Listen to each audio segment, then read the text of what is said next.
Ah, hello. You don't look hollow, far from it. I am Soler of Astora, an adherent of the Lord of Sunlight. Now that I am undead, I have come to this great land, the birthplace of Lord Gwyn, to seek my very own son. You find that strange? Well, you should. No need to hide your reaction. I get that look all the time.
scared.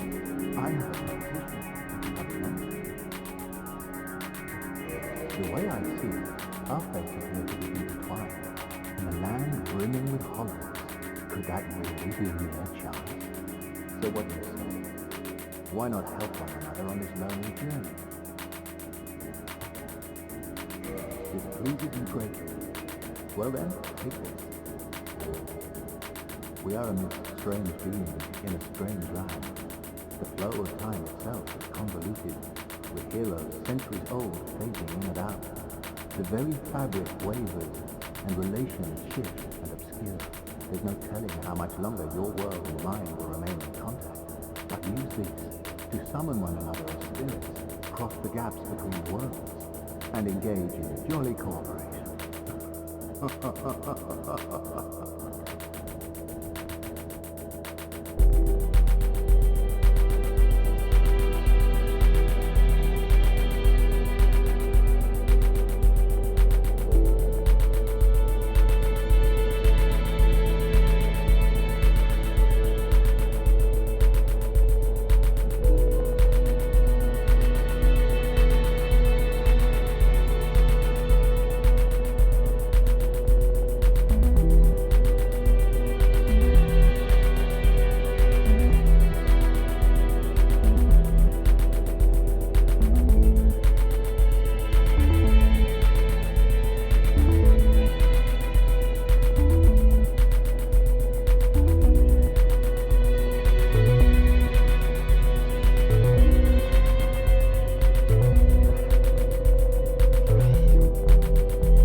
Hello, everyone, and welcome to my birthday party.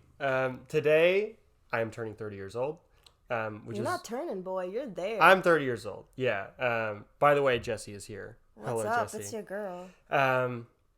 And I have like written a little thing of like a bunch of stuff that I feel like I need to say before the speed run starts. So I'm just gonna read it and try to make it sound as natural as possible. So apologies if it is not. But anyways, today I'm 3 years old. That is maybe the exact age that is generally considered too old to spend your entire birthday playing video games. But it is my birthday and I'm an adult and I can do what I want. And what I want to do is to play Dark Souls.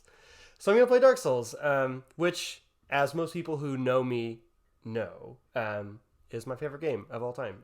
It's a game that holds a lot of personal significance for me.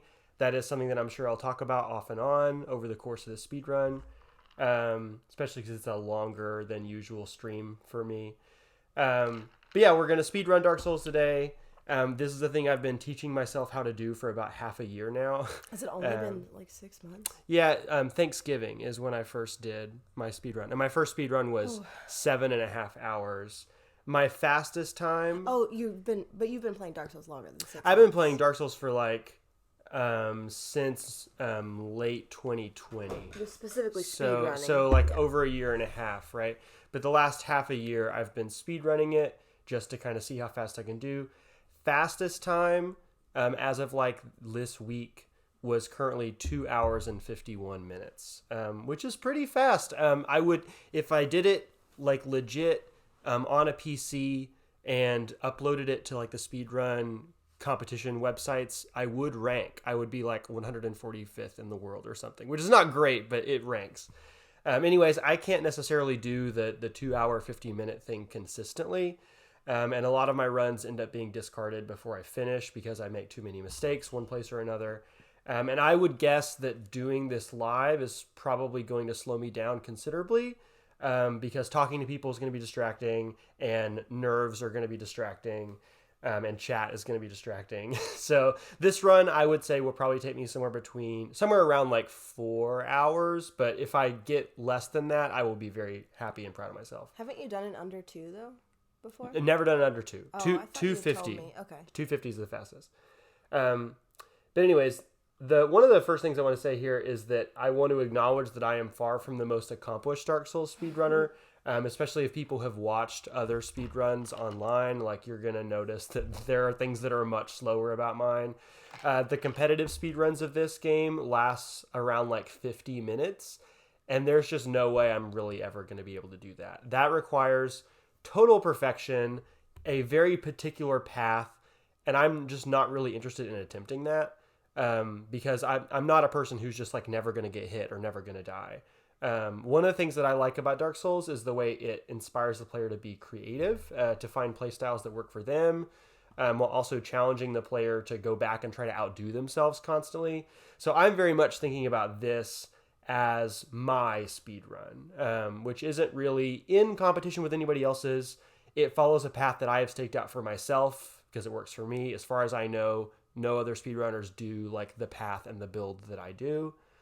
And because it is my speedrun, as well as my birthday, I kind of get to make the rules on how it works. And my rule for like this stream, my rule for chat, if I can make one, is good vibes only.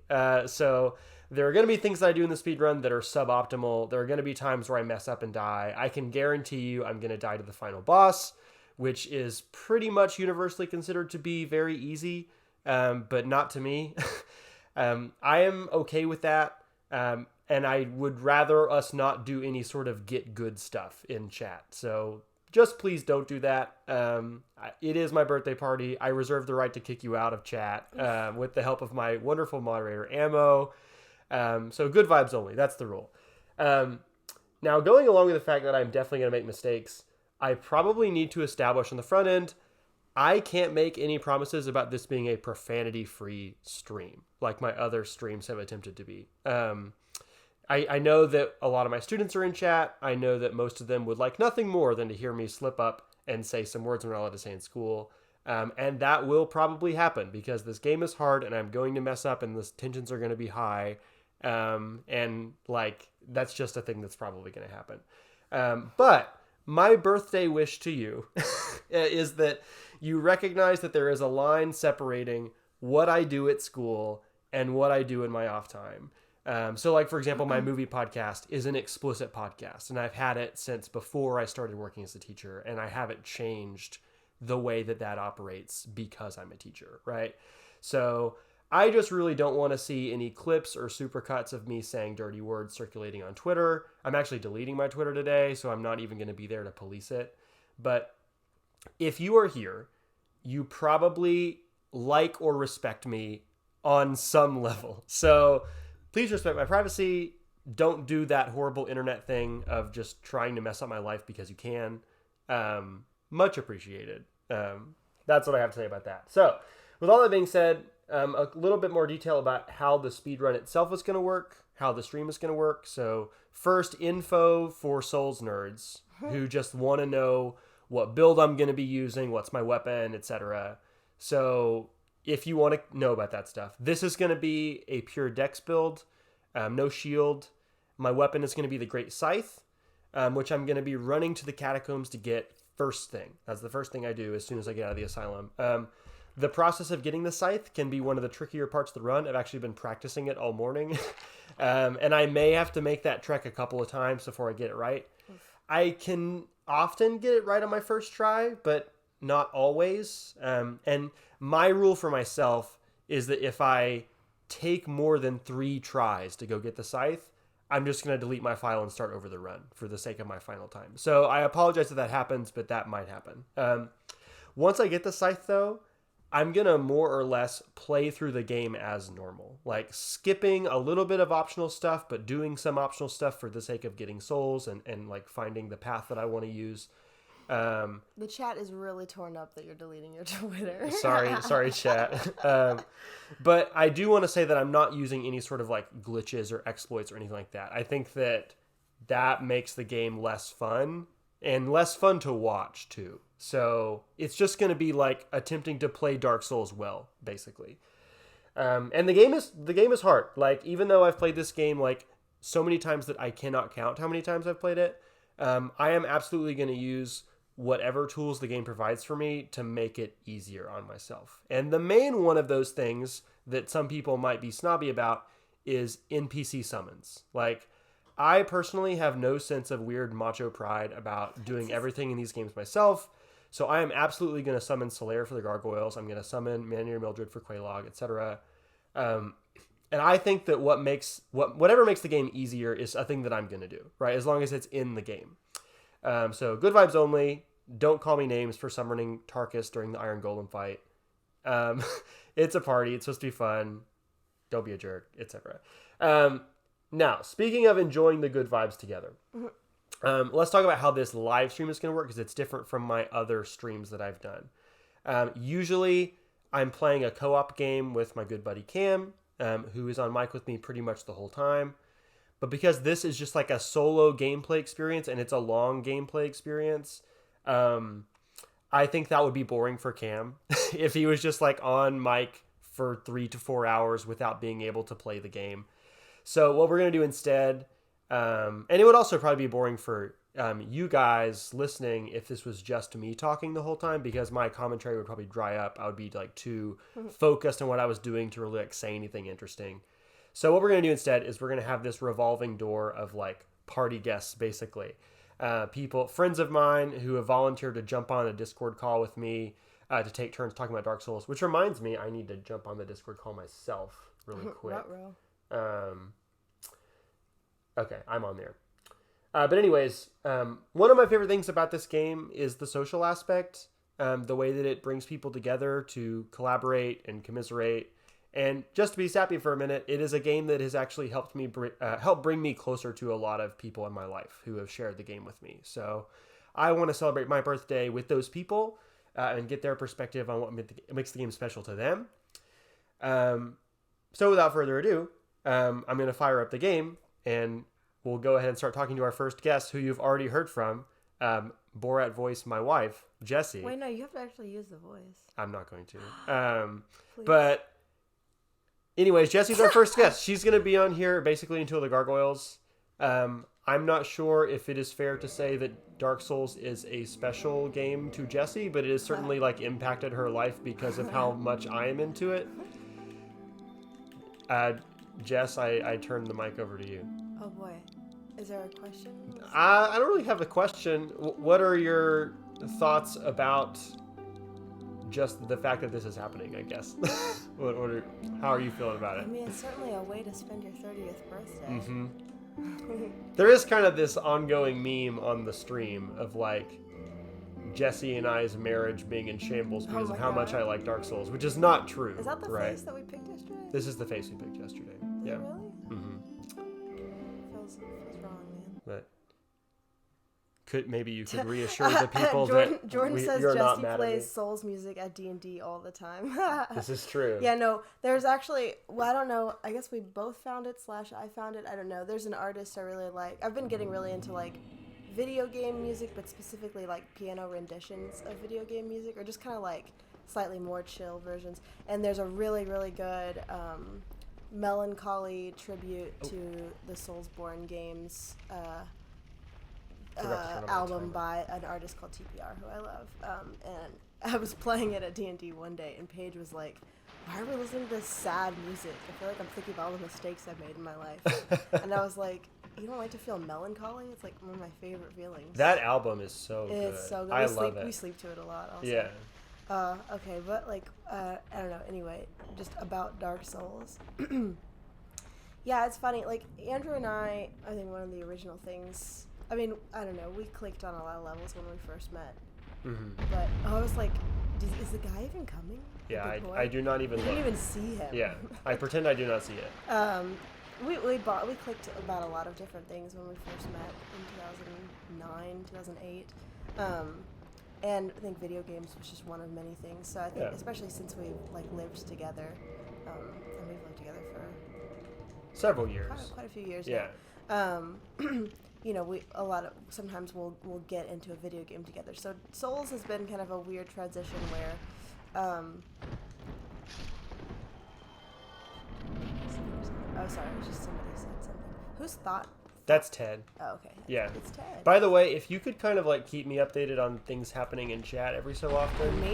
Because I'm not really able to read it while I'm like, doing this. I can only see two chats at a time. It's really annoying. I don't know how to fix it on my phone. Huh. Anyway, because the Twitch app sucks. It's really bad. I don't use this ever, but I'm doing it for you. Anyway, Appreciate Souls it. was weird because, I don't know. Well, I was like ready. I was so on board to start watching it with you because the opening scene, which we didn't play. The cinematic is so cool. It's so good. I was like, oh my gosh, this is like Lord of the Rings or something level of it really cool is. lore. But then you started playing it, and it's so hard. I got so bored watching it because it was... like we'll talk about the Undead Burg a bit once I get there. But like, you watched me play through that area for like hours and hours and hours and hours and hours. Like the same 8 skeletons for like, 5 hours. And I was like, I don't think I can. I was falling asleep. I was like, I don't think I can. Good luck with it though. You can switch to chat. So, Oh really? it says ammo. That's cool. Yeah, I don't know how to do it though. But anyway, so I don't know. I couldn't get invested, and then it went from Andrew plays video games. We play video games together. Andrew plays video games alone. It went from that to Andrew plays Dark Souls. Yeah. Like there are no other games. There's only Dark Souls. I have played other games since, but I've just replayed Dark Souls games way more than I've played other games. Yeah. And tap the screen and hit the gear, then select chat only. Tap the screen. Sorry, this is so boring. Hit the gear. Chat only. Cuss, yeah. Thanks, Ammo. I feel like I still don't see chat only, though. It still definitely shows a thing. Okay, so it's time for the scythe run, people. But anyways, go ahead and say what you're about to say, Jess. Yeah, so it was kind of like a weird thing for me where I don't know where it got to a certain point where I realized, like, oh, this isn't just, like, something in his life. Like, sometimes I enjoy eating a bagel. Yeah. This is like a whole dang piece of his personality now. Unfortunately, yes. Unfortunately, yeah. And I just gotta like reconcile with this, I guess. It's sort of like when you started to get into movies. It was like, we like movies, and then it was like, no, we are movies. I remember we had like a kind of tense and maybe even tearful conversation. I don't remember.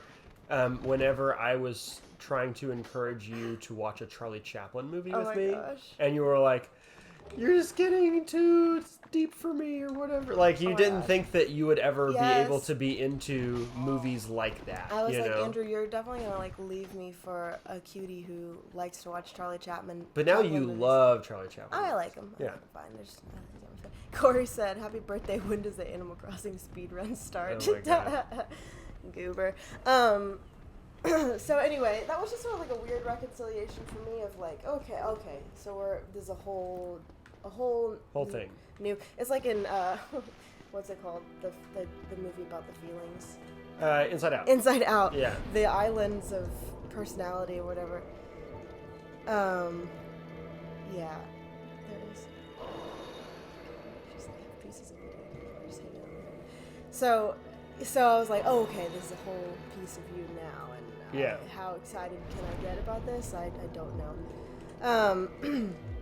But you know, it's kind of been a thing where you can either go with the flow or resist, and I was like, well, you make it sound like Stockholm Syndrome or something. I was like, I'm just gonna have to learn to love this, I guess.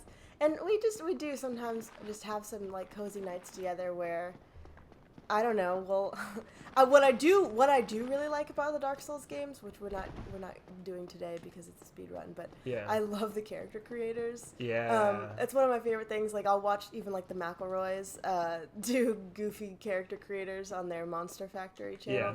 Yeah. Or and so I love just sitting around doing character creators. So sometimes we'll both just be goofing off together, and I'll be like, let me make a character. And Andrew's like, oh, you're finally going to play. And I'm like, no promises. Yeah, you made a good meme of like the Anakin and Padme thing. Her saying like, can I make a character creator? Or no, her saying, that means you're actually going to play this time, right? That means you're actually going to play this time, right? Yes, and that's you thinking I'm going to play, and then I don't play. I do love to create. I messed up that hill. We've definitely. Okay, oh well, no! I told you the run to the scythe is hard. So that's one strike. I got 3 strikes here. And then what you? But I opened up I had to pull that lever or push that device in to open up a door. So now the door is open forever. So I've made the run easier on myself. Anyways, go ahead. The next step is ruining Swaff's marriage is getting him into fighting games. Oh, it's happening. Oh my gosh, it's happening. It is unfortunately happening. I guess announcement for all the boys in the stream who have been trying to get me to play fighting games. Cam already knows this. I played a fighting game the other day, and I enjoyed it, and I ordered a copy of it. My mind was blown. I was hanging out with somebody, and he was hanging out with somebody, and I got home. And he told me he like bought a game that isn't Dark Souls, and I was like, "What?" I buy games that are Dark Souls all the time. I bought the Stanley Parable last week, but like the fact that I bought a fighting game is something that I think could potentially ruin my life. I don't know. No. We'll see. Oh no! Oh no! It's happening. Anyways, it's happening for again. people who are interested, the game that I bought, which is maybe not the best fighting game in the world, it was just like the first one I played that I kind of clicked with, is Soul Calibur 6. And I guess in a lot of ways it's kind of similar to Dark Souls in that like compared to other fighting games in that there's like a dodge mechanic, and there's sort of like a 3D space you're in, and it has like a dark high fantasy setting, and there's like lore and shit. There's the first profanity of the day. I'm just being a little bit too cavalier. A cuss? Ew. Sorry. Oh, no. Oh, come on. Okay. Woo! Estes. Scythe. Get him. Look, all you gotta do, Andrew, is just not get hit. All you gotta do is not get hit. Just run away from him. Anyways, I interrupted you were on a train of thought. Yeah. Well, the short version is our marriage is not in shambles because of Dark Souls. Thank you for clarifying that. Just in case anybody was curious. You actually kind of like watching me play and like brainstorming D&D stuff. Oh yeah, it definitely does give me some inspiration. I like kind of based a fight off of the Gwendolyn Yeah. Fight. So cool. However, it doesn't really translate super great, turns out, in D&D. Sorry to people who play D&D. Yeah, I mean, there's like that Dark Souls tabletop game that they just came up with, and like a lot of fans of the series have been wanting, or like try to imagine homebrew Dark Souls tabletop games, but there's so many things about this game that just don't really translate to the tabletop setting. Yeah. There it is, the scythe. Oh no! I should not have fallen down this cliff. Yeah, I've actually never messed up exactly like this before. This is a new way to mess up. Oh, okay. But I can get back, I think. Yeah. I think it's... No, not here. You do play a lot of Dark Souls, though. I play a lot of Dark Anybody Souls. was not sure about that. He sure does. Scythe. It is reassuring to know, Ted, that he can only play so much Here it fighting is. in one single day. Ooh. It doesn't seem to be the case this one's Get out of the way. Ooh, I'm not feeling good Okay. about any of this right now. Oh, It's so no. tense. Okay. Oh, I knew it. I am not sad about, like, that was a really bad situation. But anyway, strike 2. I think I can get it the next Do we time. have like a timer of how much time has passed? We should. Yeah, 10 minutes. Oh, okay. Yeah. Oh, I see. Mm-hmm. But is that okay. And this is, okay, so I should also say I have this, like, widget in the top right-hand corner of my screen that's just, like, counting up seconds. But that is not, like, a super accurate timer because the game has its own internal clock where it doesn't count things like loading screens or cutscenes. So my actual time will be a little lower than the number that you're seeing there. So there'll be a reveal kind of at the end, like what the actual time is. But the fact that I am only at 10 minutes and I am like very close to getting the scythe is good time for me anyway. Anyways, were we in the middle of talking about something else? I don't remember. Oh, we're talking about D&D and like how D&D is similar to, different from Dark Souls. Because you're really into D&D, which I am less so. Yeah. Well. Yeah, I don't know. I would actually say that, like, objectively, I'm kind of not into D&D. Mm-hmm. I kind of dislike D&D. And I play it because my friends like it and because I want to socialize with my friends. So, yeah. But you are really into it and enjoy pulling a little bit of inspiration here and there from Dark Souls stuff. Yeah, I mean, I think it can be done super well. I think it can be really cool. Planning for it is hard for me. I can get really hyper-focused on planning for it, but then, I don't know, my interests and my focus is, like, just vacillates so quickly. Here we go. Spencer wants to know. Yes. No. Oh. Okay, yes. Okay. Phew. Yes. Phew. Oh. Scythe. I was really okay, stressing. and now we die. Now on you purpose. just die. Spencer wants to know what you don't like about D&D. Several things I don't like about D&D. One, I think that, like, the interlocking systems and the way in which the systems are explained to the player by way of the player's guide is extremely counterintuitive. Like, I feel like this is not going to be a reference that will make sense to Spencer, but I feel like I'm reading House of Leaves or something whenever I'm trying to, like, figure out what pages to jump around to in the book to, like, find the things I need to find in order to make my character, right?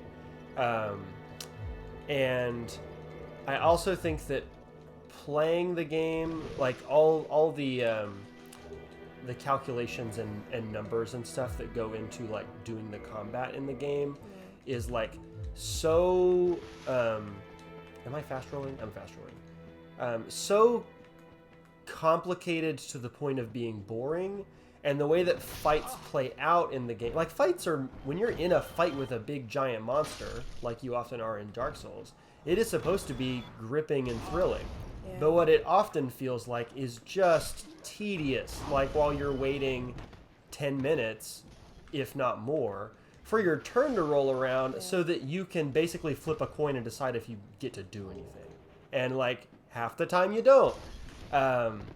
I also am just very much not an actor and not a creative writer, and so the role-playing part of D&D is something that it like takes a lot of mental and emotional energy on my part, and I constantly feel like I'm bad at it, and so I feel like I'm kind of letting my friends down all the time whenever I'm like not bringing to the table the same level of like artistry that other people are to it. So that's my thought. The waiting, I'd say definitely the most frustrating thing about that can be one of the most frustrating things about D&D is I can like combat, like it can be really cool when you get to land things, but sometimes it's just so stupid how hard it can be, like how long you wait and how hard it can be to like hit when ACs are high. Like on one hand, you don't want to be hit, but you know, that's just the game. But then it seems like you'll wait and then not be able to hit.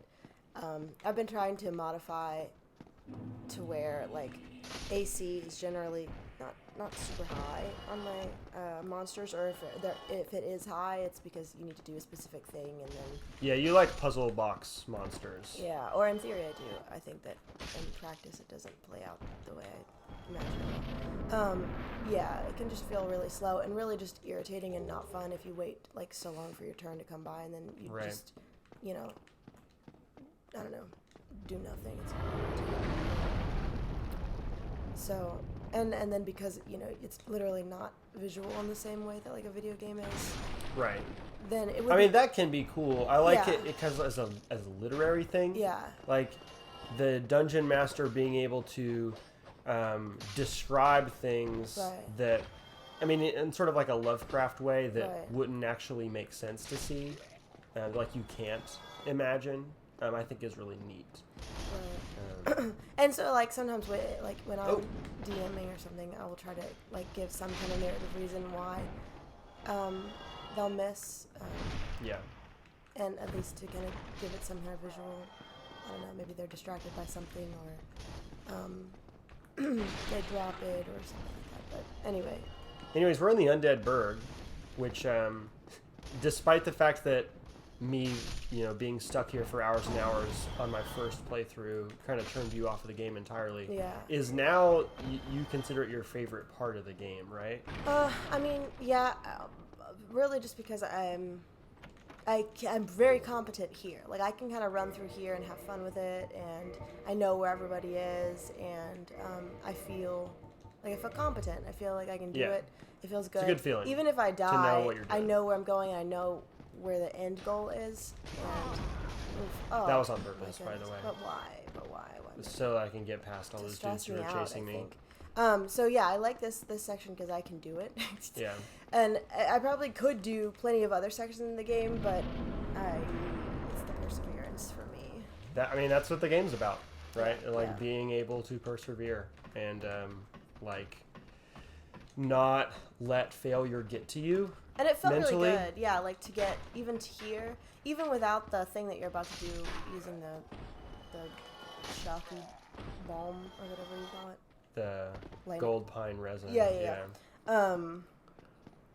It's like it's just. This is one of my favorite parts of the run, by the way. Is like putting lightning on this scythe and just messing up the Taurus demon. Even without the lightning, though, like it's amazing. It's a pretty fun fight. Like it's a very fun once fight. you learn to do it, in the run up, it's all just really good. So I like all this. I think I've even gotten past the gargoyle boys, but not without. You did it with Solaire. Yeah, or somebody. I might have just gotten actual son. Oh, I thought I had Estes in there. Shocking. Up! Jordan made almost fun of died. me for calling it shocking. Shocking balm. Rip to the Taurus demon. Yeah, same ammo. We usually do maybe 3-4 hours max. I agree. That is another thing that I hate about D&D is that like my stamina kind of runs out for something like that after about 2 hours. Like once it's past the length of a movie, I am checked out. I think if I had like a mega engaging, mega visually engaging to like game and DM, like if I had a DM who was like super good describer and had like maps and pieces and stuff like that, I could probably get into it for hours. like if it was like a planned whole day thing or something, I think I could. But really, the circumstances have to be just right. But in general, like, no, I don't think it can really be fun for all these people for all that time, unless everybody's just like equally on such a jazz wavelength. Mm-hmm. Yeah, 3 or 4 hours is about as much as is gonna be fun, I'd say, on average. But it irritates me personally that you kick this ladder, but it doesn't like bump or anything. You can hear it. It's a very quiet sound effect. But the first time I played this and I kicked the ladder, I didn't even realize that I had done it. I didn't know that I had opened that shortcut. I think I could deal with like a longer sessions, like D&D sessions, if there were like deliberately scheduled breaks, like, you know, I agree. snacks, like eat something, come back, you know, not like just like, oh, I guess if you have to use the bathroom, go. Like literally, like, okay, we're gonna take a little break if people want to like go stretch their bodies. Or something. Here's the easiest part of the run, which involves just standing here and waiting for this dragon to jump down. Anyway, I don't know if I've said all the things that I'm supposed to say or not. I have a complicated but mostly amusingly positive relationship with the Soulsborne games at this I'm point. glad.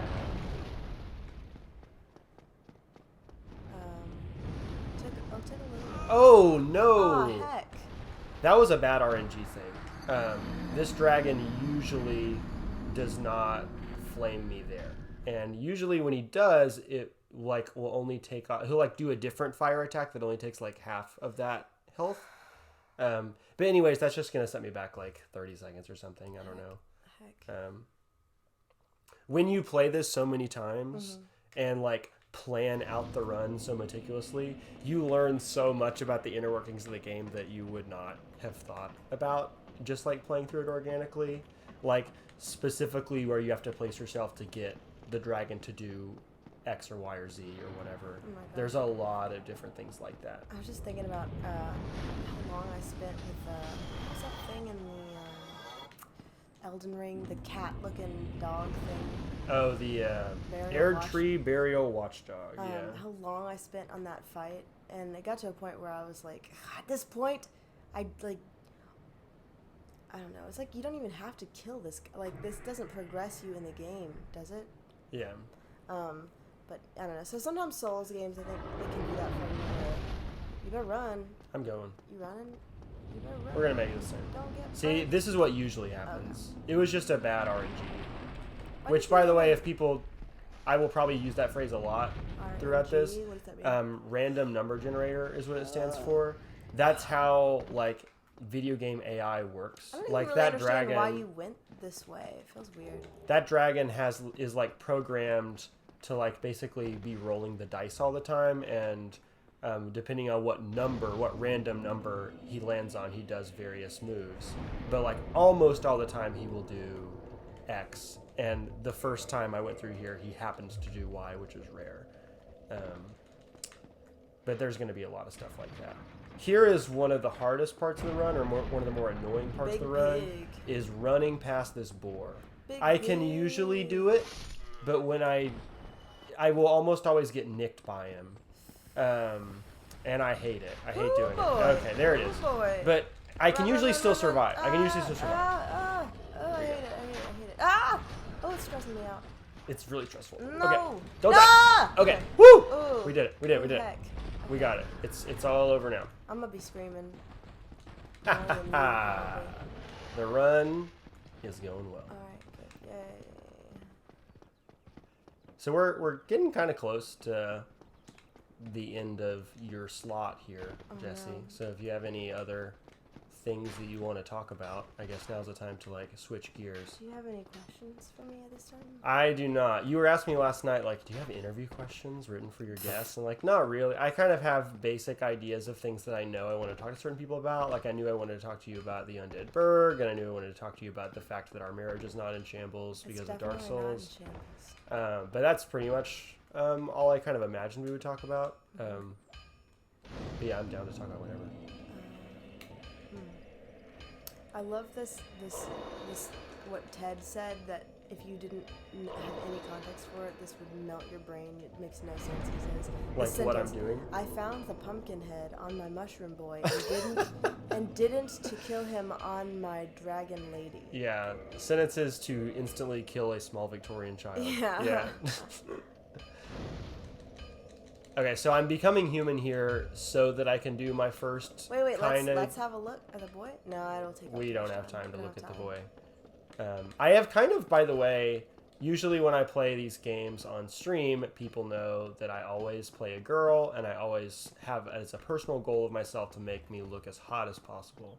And I am not doing that today because the vision here is that I've tried to make a character that the face looks as much like my face as you can make it look in Dark Souls 1, which is not very close. As much as we feel like spending time trying to make it look like you, which was none time. My back does look exactly this muscly, though. I would like everyone to know. He's so ripped. Yeah. You guys don't even know. You'd be surprised. I like fighting this dude. He's fun. This biggin? Yeah. It's like tricky. He hits me sometimes, but it feels like a real good fight.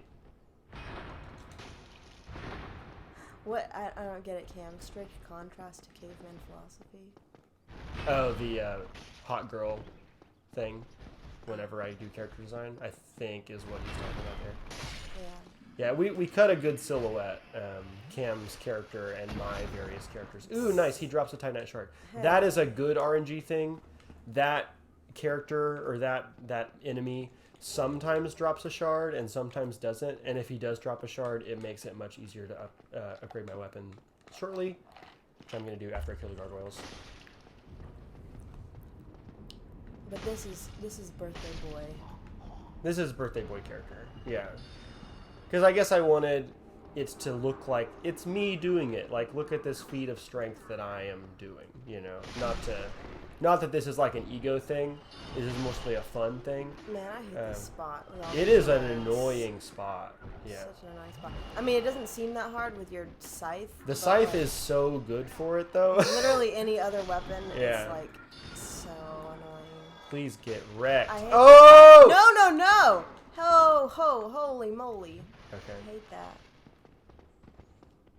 I hate Stand this. right here. Get out of here. Oh, my favorite thing to do? Oh, my gosh. man. Yeah, that happens. That happens sometimes. Rude. I hate that guy. My favorite thing to do, Andrew will back me up, is like I'm running around and fighting all these guys, and I try to give them all names. Yeah, you do. This is fun. It's very fun. Yeah. I'm actually it's really fun to watch me play. You like have a little conversation with every enemy that you kill. Yeah. Yeah. But I don't, what truly just does not make any sense to me is that my brain just goes into, I think I've realized about myself that I wouldn't handle like a true crisis super well. Yeah. The game is like making you sort of wrestle with your own fight or flight response. I am a counselor, and so I think, and you know, we both work in schools, so we both kind of have to think about like if some kind of emergency happened, God forbid, like what kind of response would we have in that kind of situation.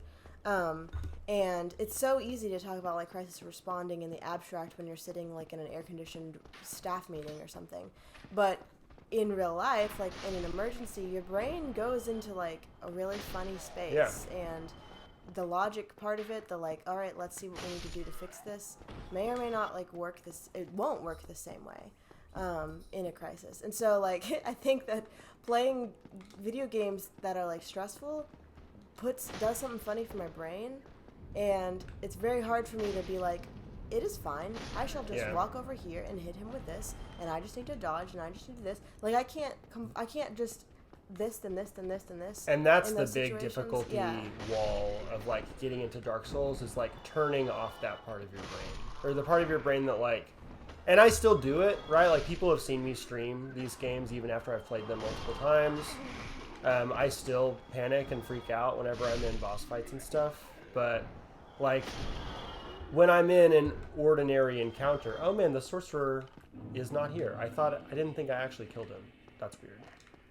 But, you know, now when I play this game specifically, like, I keep a pretty clear head in almost any encounter because I've like the game has trained me to like, I don't know, think through these combat encounters like calmly, because you have to. If you don't, you mess yourself up, right? This is my favorite fight. My favorite fight in any Souls game. Boys. Because it's always different. Especially because it encourages co-op. And co-op means it's always different. And two enemies with their own RNG is always different. Do you guys think that I accidentally summoned that weird bot? We have a bot. Well, for like half a second, somebody said, "What does putting destroying the humanity do?" And it does a lot of things, but I just wrote makes you look hot, and then immediately it does. Immediately, some weird bot popped up that was like, "Do you want to look hot?" Yeah, so I don't know. It just looked like that's what they were doing. And then I'm wondering if I summoned it by saying the word hot.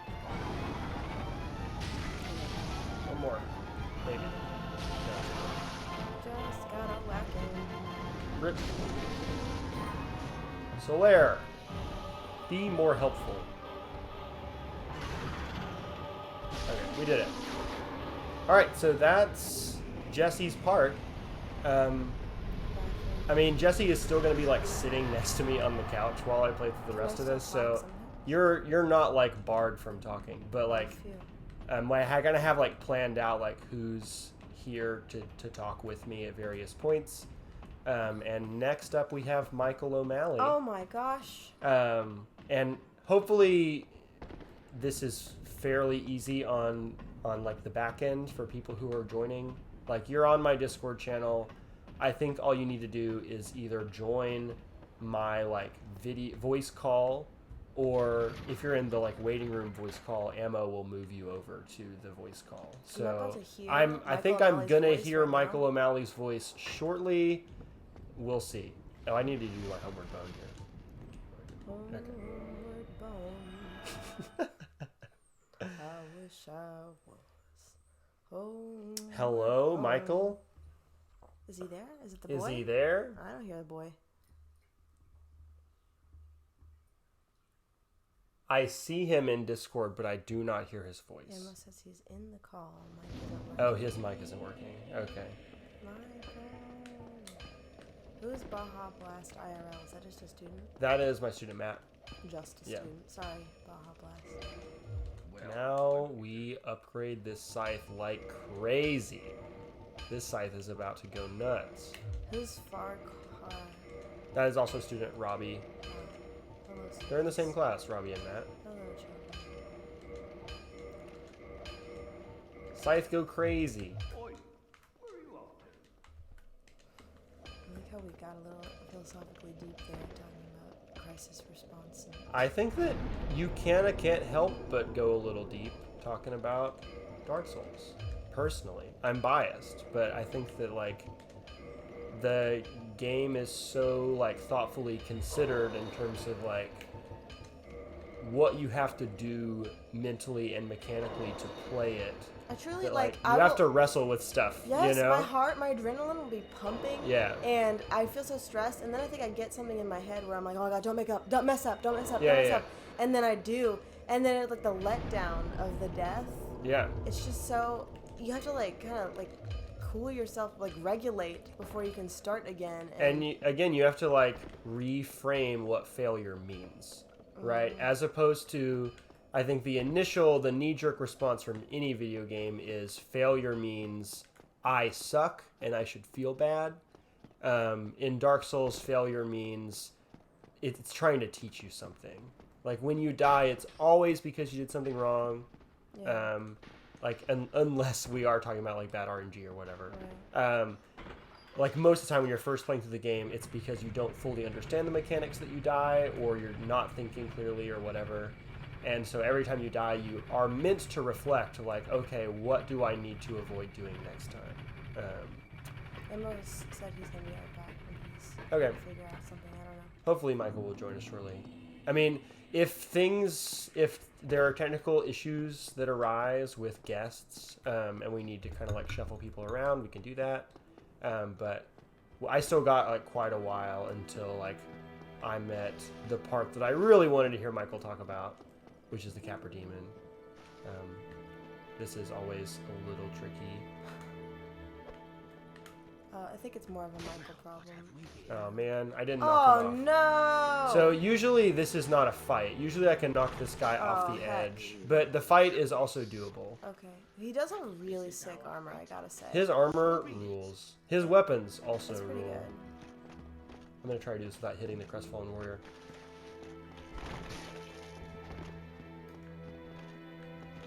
Nope. It says, can you eat the grass? Is this something? Is this a joke? Is this a reference to something? I can't tell. Oh! Sometimes youths say things that Sometimes youths... That's all that sentence used to include. Somebody Sometimes youths. said, this guy's armor is giving Lil Nas X at Met Gala. This is true. It does look like Lil Nas X at the Met That's Gala. pretty good. I think there was actually a Dark Souls joke on Twitter the night that Lil Nas X wore that armor to the Met Gala. I think the Met Please Gala die. is Okay, chill. thank you. So this makes the early run much easier. Ring of Favor Protection. Nice.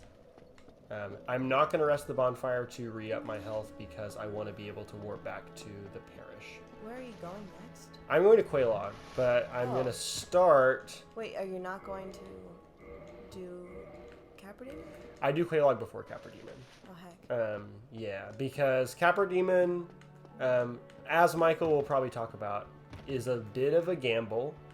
There is a lot of RNG stuff going on with Capra Demon, and it is, if you're trying to consistently beat him on your first try, it helps to like have, you know, just real base boosted health bar.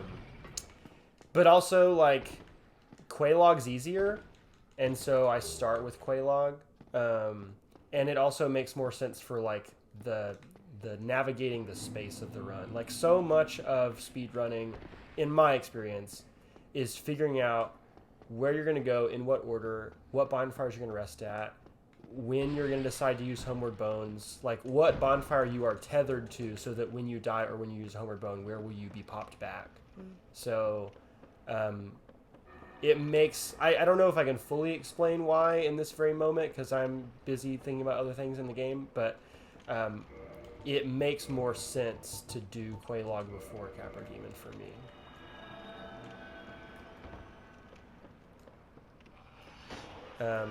Anything in chat regarding the status of Michael? They're working on it. And Okay. Michael are working on it. Michael Menachi says he hates the ring because it means you only get really one ring slot. Well, I never need another ring slot for a speedrun. But when I'm playing the game as normal, like sometimes I use that ring, sometimes I don't. For anybody interested, I am... Oh, just go ahead. to know, Cooper is also saying Our cat Cooper. He just enjoys sitting and chilling with us. he's the best oldest cat ever. He's the best brown kitty in heaven. I love the scythe. Such a good weapon. You just gotta whoop her. Okay, this is a little tricky. Anything that involves like very narrow walkways is very annoying for a speedrun. Like the thing that's hardest for me, the hardest part of the speedrun period, is the rafters in Anor Londo. Which like most people think that the archers are the hard part, which they are if you're playing the game through normally. But if you're playing if you're trying to speed run it, I think the rafters are way harder than the archers. You did really good the last time I watched you. I did, like my recent run where I did it in 250. I did the rafters in 2 tries, or no, I did the rafters in 1 try. I did the archers in 2, which is not usual. I will probably take multiple tries on both when I do it today.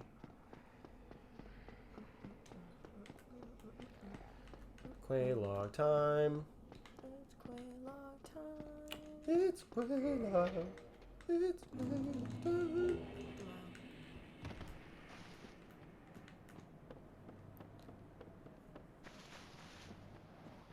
It's time for the...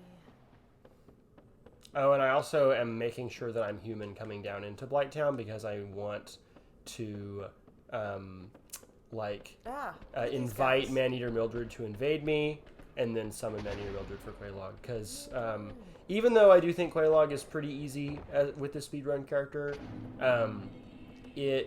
makes it much easier if Quelaag's aggro is being pulled in different directions. And Maneater Mildred, even though she's not like great at chunking Quelaag's health, is really good at just tanking a lot of her hits because Maneater Mildred has a lot of health when you summon her as an NPC Phantom. Cam said he thinks the narrow thing is another reason people like to speedrun with BKH because you don't have to do that stuff. Yeah. Doing wide swings. What is BKH? That is the Black Knight Halberd, which is probably worth talking about a little bit. That is the weapon that is like the weapon that speedrunners use. Like there's pretty much in the Dark Souls speedrunning community, which I've learned quite a bit about, learning how to do this. There is very little diversity in terms of like how people go about playing the game. Like there are fastest routes through the game, and one of those fastest routes through the game, or like the main fast route through the game, involves getting this weapon called the Black Knight Halberd. I don't like running with the Black Knight Halberd because like I don't like doing Black Knight Halberd speedruns, specifically because you have to get pretty far into the world of the game to get it. Mm-hmm. Like you can get it in a matter of minutes, but like it is still like a chore to get there. Mm-hmm. And it's a random drop, so it's an RNG thing where you get it like a third of the time or something, but most of the time you don't get it. So like you will find yourself having to start the game over and over and over just to start your speedrun attempt. And I think that is boring to do. I think that it would be especially boring to watch if I was trying to do that today. Also, the way that people usually use the Black Knight Halberd in speedruns is they pair it with this thing called the Red Tearstone Ring, which like doubles your damage or something, which makes bosses really easy to fight, but only if your health is like at 10%. So you basically have to commit to never getting hit, and I can't do that. I don't find that fun. Like sustained perfection, I don't find fun. I want there to be a little wiggle room in the game for me. Cam says you should talk about DS1 as a solved game. Oh, I mean, maybe that's something that Cam could talk about, but I think that's sort of what I was implying there, that like the fastest speed run has been found, right? There's very little room for improvement in the way things currently operate, speed run wise. And you know, every now and then somebody will find like a new glitch or a new exploit or something. Like it took years for people to find out that you could duplicate items in Dark Souls, but I don't like doing that because that feels like glitchy and unfair to me. I just want to play the game the way that it wants me to play it, and play it well, pretty much. Oh no. Okay. Quelaag has like one move that will make speedrunning her hard, and it's like the big blast attack. I think she's doing it right now. Oh no.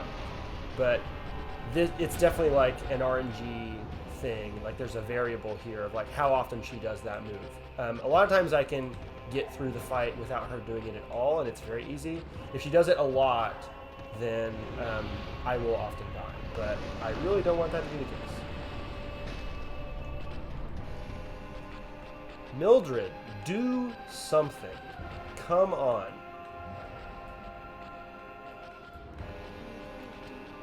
Okay, there we go.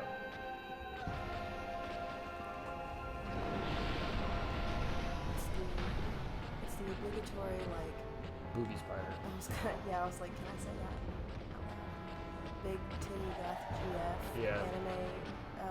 enemy of the game. I guess she's not the only one, but she's the She is one of two. She's the most Big titty PG-13. goth GF. Yeah. I don't even know if that... I guess that's 13. It's kind of close.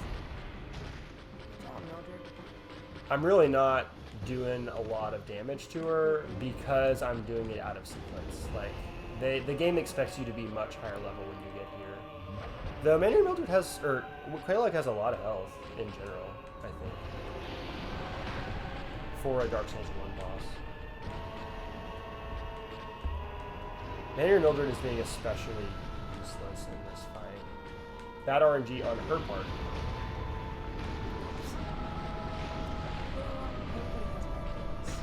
Oh, here's the weapon. Or no, that is not the Andrew, I'm here. Oh hey, you're here! Oh my gosh. I had to do all this resetting stuff on Discord, but I'm here. I made it. I'm so glad you made it.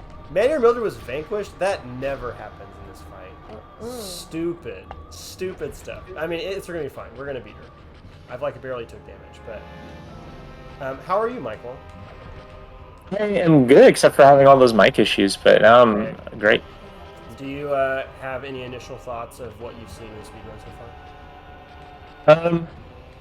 No, I mean, I've played through Dark Souls once, as you know, and oh, I should also obviously say before you get into it, Michael is one of two people that I have sort of evangelized the game to and gotten him to play it on my recommendation, which I think is a thing that a lot of people do. Sharing the game and Sherpaing people through the game is sort of part of the Dark Souls experience. Andrew's a bit evangelical about Souls. Yeah, I would say if you evangelize to me and you're the evangelical, what I probably ended up with is as an Episcopal or something, not quite the same camp as you, but still basically on board with Dark Souls, although I had my frustrations. I think a lot of people have frustrations, but it's also a different relationship with it when you play it once versus when you play it multiple times and really learn the ins and outs, right? Right. And I think ultimately just my stage of life is not one where I'm just gonna camp out on this one game and only play this one game because kids and I do play Dark Souls when the kids were asleep, and that makes for a different experience. Hey, yes, exactly. There's something about your mic, it's very loud. Oh shit, I can turn down the volume, I think. Michael also, people should know, has a blog where he writes mostly about movies, but also occasionally about music, and once about video games. I have been kind of trying to nudge you into writing about video games more and more, but you wrote an essay about Dark Souls at the end of last summer, right? Yeah. How's the mic volume now? It's maybe a little too quiet now. Oh, really? Okay. Yeah. Gotta find that sweet spot. I get that Goldilocks. How about now? Sounds good. Okay. Yeah. Actually, I've written one other thing about video games way back at the beginning of my blog, and I wrote about Zelda, but I don't even know if I stand by. I don't even remember really a lot about it. But yeah, I wrote it comparing Dark Souls to Gravity's Rainbow, so that's... Which is such a great idea, I think. That's that. Well, because that was what I did last summer. My wife had a baby, and in my downtime, I was reading Gravity's Rainbow and playing Dark Souls. That was kind of the definition of, That's three. The most white boy sentence. What a combination of things in your life. Yeah. It was true, yeah. No, both great contributions to white boy culture, I think. Yeah, I feel no shame doing that. I will say, going through Ceaseless Discharge, there's a few bosses that I think gave me more trouble than, you indicated that they gave you on your first run. But Ceaseless Discharge, I beat accidentally on the first try. Yeah. Did you do the cheese where you run away from him and he, basically falls? No, what happened was I was standing in a place where he kept knocking, bringing his tentacles to the ground, and I just hit the tentacle, but he wouldn't hit me, and so I just repeated that until I killed him. That's the way that I've mostly done it, and I have in general found him to be pretty easy over all of my runs. But speedrunning, I figured out how to cheese it. It's very stupid that I didn't do it earlier because it's so easy, but now I do it that way every single time because it basically makes the fight have zero threat whatsoever. And I don't think it's a glitch or an exploit. It's built into the game. There's a unique animation for it and everything. But someone in the chat was curious which Zelda I wrote about, which was Spirit Tracks, and I wrote negatively about Spirit Tracks for DS. Was that just a release day review or something, basically? It wasn't anywhere close to release day. I was playing this... I don't remember when it came out, but I had a DS, and I had, for some reason, picked it up in grad school or something. And I don't really love either of the DS Zelda games, but Spirit Tracks is one of my least favorite Zelda games because there's no exploration. You're literally just on train tracks the whole time, which is disappointing to me because one, I love trains. Like, I wonder if that was intentional on Nintendo's part. Like, let's make a game where like the central motif is a railroad because we are railroading you through this Zelda world.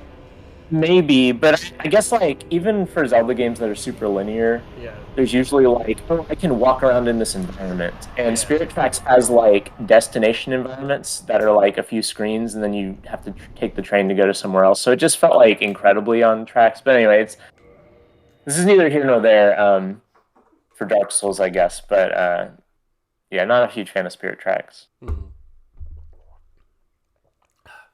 But, so so I have a question for you. You have the Master Key, right? I do have the Master Key, which I have. So why are you going through? Why are you doing Capra? Is it just for my benefit? Oh, so I'm doing Capra. This is a good question, actually, because almost no speedrunners do Capra.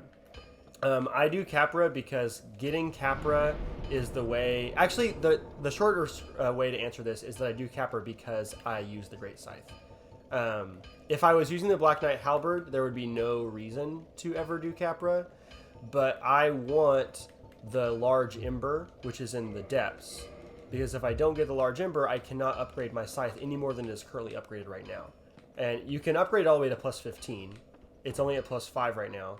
To get it to plus 10, you got to go to the depths, and to go to the depths, you have to kill Capra. So I'm getting real swole and running and grabbing the key to the depths, and then we're off to Anor Londo. Gotcha. But do you want to talk a little bit about like your relationship to Dark Souls or your Dark Souls essay that you wrote, like what your general takeaways were? Yeah.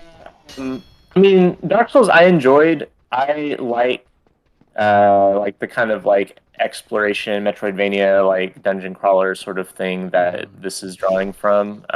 There's a lot of games that I like that are similar to that. And I enjoyed playing it. I think that the specific time in my life that I was playing it meant that I didn't enjoy it as much as I could have because, and we can talk about this later, but like I've become very sensitive to games wasting my time, like where I have to put a lot of time into something without a lot of progress, and it seems like the reasons why I'm putting a lot of time in it are because of like seemingly arbitrary design decisions. And there's a few places in Dark Souls. Yeah, there's a few places in Dark Souls where I felt that very acutely. Like for instance, the Tomb of the Giants, where you have that really long run back after, like, you know. Yeah, well, not the bone wheels when it's all dark. And you know, you keep falling off and being hit by enemies you can't see, and then it takes you like, you know, whatever, like 5 minutes to get back to that. And like, man, I just like hit a corner. I got snagged by a corner and died to this dragon. And I forgot to take off my Ring of Sacrifice, which means that I'm gonna lose souls when I do the like forced death to Seath later. Sorry, this is like large scale speedrun strat stuff, but it's fine. We're gonna. No, that's fine. So I think like because I don't have a lot of gaming time, I get easily resentful if I'm like hitting walls for long periods of time without obvious progress. And I can very easily see like, okay, the thing that is holding me up is this one thing, and if it were just a little bit different, I would not be having this experience right now. So there were definitely times when I got irritated with Dark Souls about that, but overall I liked it. I thought it was good. I didn't like it enough. I mean, it's a stressful game, and I don't think it is something that I would want to like replay over and over again. But I enjoyed the fact that I went through it and thought it was a good time. I mean, it's got that reputation for difficulty, and so like a lot of this is kind of by design. And so I think my conclusion is that like I enjoyed the experience of Dark Souls, but perhaps like the design ethos is one that I respect more than I actually like completely vibe with. Well, I appreciate you saying that like the stage of your life you played in or the context you played in matters a lot, because you and I have had good conversations recently about the NES Legend of Zelda. And how that's really good. You played that when you were a kid or like in high school or something? Yeah, middle school and high school. Yeah, and like you played it, did you have a guide or anything like that? At the time, I didn't have internet at my house, so I checked out from the library like this book from the 80s that was like How to Beat Zelda. Yeah. Whereas I played the NES Legend of Zelda like just a couple of months ago, and I played it because a Dark Souls podcast I listened to did an episode about it, talking about the way in which Dark Souls kind of pulls a lot of design decisions from the NES Legend of Zelda. And the NES Legend of Zelda does waste your time in major ways, but it's a pretty grindy game. I imagine like if I played it as a kid in the 80s when it came out, I would have been completely immersed in that world and like never wanted to leave, you know? So like when I played it recently, I played it with a lot of exploits. Like I did a bunch of like save states and other like rewinds and stuff like that, because if you don't, like, there are parts of the game that are just miserable, right?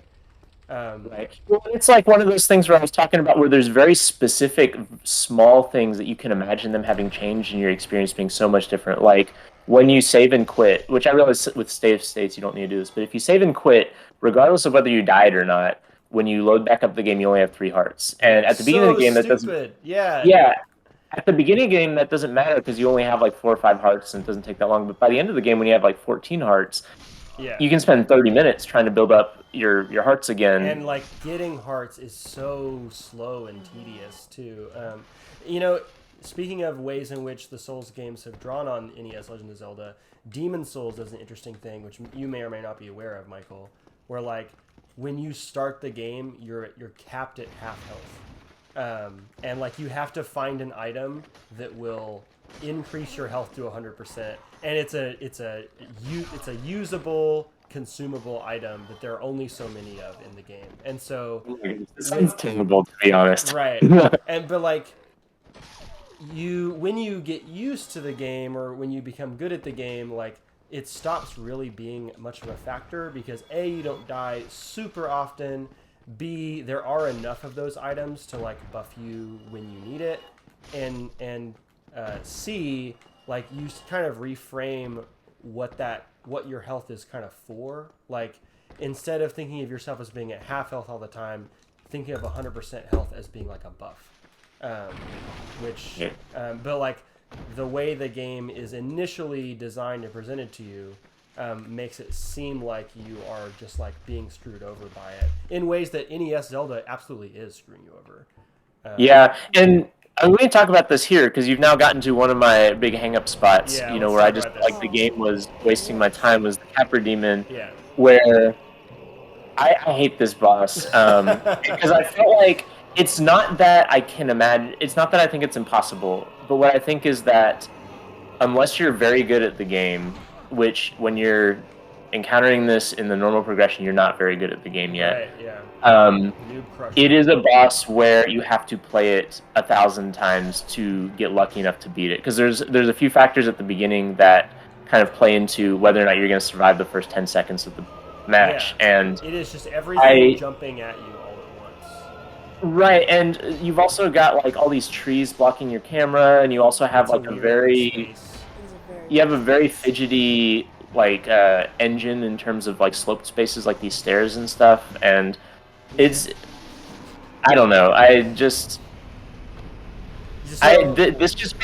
felt like I was playing a game on the NES that had been made arbitrarily hard. Yeah. And like not in a way that was fun. It was just like, we want to put this roadblock that you're gonna have to, get so incredibly lucky or good that you're going to overcome it and feel good eventually, but you're just going to feel like shit doing it. And I did not feel like that most of Dark Souls. Most of the time I felt like it was tough but fair. Yeah. But Capra, I felt like it was intentionally unfair, and in a way that just felt like they were dicking me around. Because I do want to give like a defense of Capra Demon, because it actually is a boss that I like a lot in the game. But I do think that you're right that the Capra Demon, like the way in which you were thrown into the Capra Demon, is something that I would describe as unfair. And there are a couple of things in the game that I would describe as unfair, but they are parts often where it is like asking you to find a way to even the scales, right? Like when you fight two gargoyles at the same time, that's not really fair. There's one of you and there's 2 bosses, right? Like you are just objectively outnumbered. But the gargoyles is the moment where you're supposed to learn how to summon, so that you can even the playing field for yourself. Capra, there's not really a way to even the playing field here, but I think that my defense is the area leading up to Capra is meant to train you in like the skills that you need to beat Capra. Like the lower undead bird, like the design mechanics of like all the combat encounters in that space are designed around ambushes and fighting lots of things at the same time. Like, so the first like set of thieves that you come across do not aggro until you've already walked past a bunch of them, so that the first time you fight them, you don't know that they're coming. So you have to, the game is like forcing you to learn how to, like how do you think on your feet, right? How do you like survive a combat encounter that you didn't see coming, right? Or how do you navigate the space that you're in when it's a weird space, in order to find a way to, get yourself in advantageous positions? Which, like, the way that the Capra boss room is designed, like, there absolutely is an advantageous position to be in. Like, you want to be at the top of that staircase. If you're not, you're screwed for the most part, right? This so is true. The game is like true. teaching you how to use the world geography to your advantage, essentially. This is true, but also, like, the second through 20th time that you're playing Capra, you're not being ambushed, right? You know what's coming, and it is still incredibly difficult to get to that position of advantage. Like, I understand you're supposed to run past and get to the stairs or whatever, and once you do that, like, it becomes a lot easier to defeat him. But, and this is what I'm talking about, the game wasting my time. It's like, I understand this is technically possible, but the amount of things you have to get right within like 3 seconds at the beginning of the fight is so finicky and precise that if you're not a veteran player, you're forced to do that so many times just to get to the advantageous position. And so it's like, none of those old NES games like Ghosts and Goblins or whatever are like impossible, but what they are is just like because it's possible doesn't mean it's good. I agree. Exactly. And so and again, like if I were in another stage of life where I could just drop, 4 hours at a time to trying to beat something, I might have felt differently. Yeah. But at the same time, like that's not the stage of life I was in. So, more power to all the Capra veterans out there. But what do you think is so hard about that fight in particular? It's like the first couple seconds. It's survival. The first couple seconds, you gotta run, and also the run back takes so long. So it's like a game like Super Meat Boy, which is not like Dark Souls at all, except that it's kind of hard. You respawn and immediately get to retry the challenge that you just died at. Yeah. And that makes it not frustrating at all. Yeah. But with Capra and a few of the other Dark Souls encounters, you can't just immediately retry the challenge that killed you. You have to. It's like a 2-minute run back. Yeah. Yeah. Especially if you use that. Actually, this hot take incoming. I kind of wish that the Capra run back did not have a shortcut, because the shortcut doesn't teach you that stuff that you're meant to learn to do the fight. The actual run to the boss before the shortcut does, and most people are only going to do that one time, and they're not going to internalize the things the game is trying to teach them. And so, like, they will continually hit their head against Capra because they have not, like, practiced the skills they need to beat Capra. I think the specific thing that makes Capra something you have to redo over and over again is the fact that you have to run through a very narrow space through those dogs that don't have entirely predictable movements. Yeah. And that's nothing that the lead up teaches you. That's true. I don't think.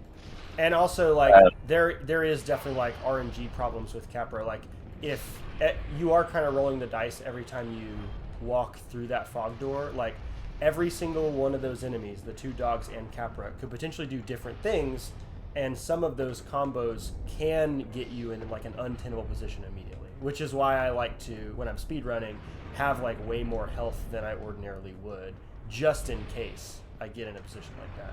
Yeah. Emil mentioned the way that I actually ended up beating Capra, which was throwing stuff over the fog gate. Oh my gosh, yeah. Exploits. Which, like, I do think that there's a little bit of a double standard within the Dark Souls community where people are talking about, like, oh, there's creativity and, like, whatever, and, like, different play styles, but also there is, like, a lot of times subtle judgment about, well, you didn't really beat Capra.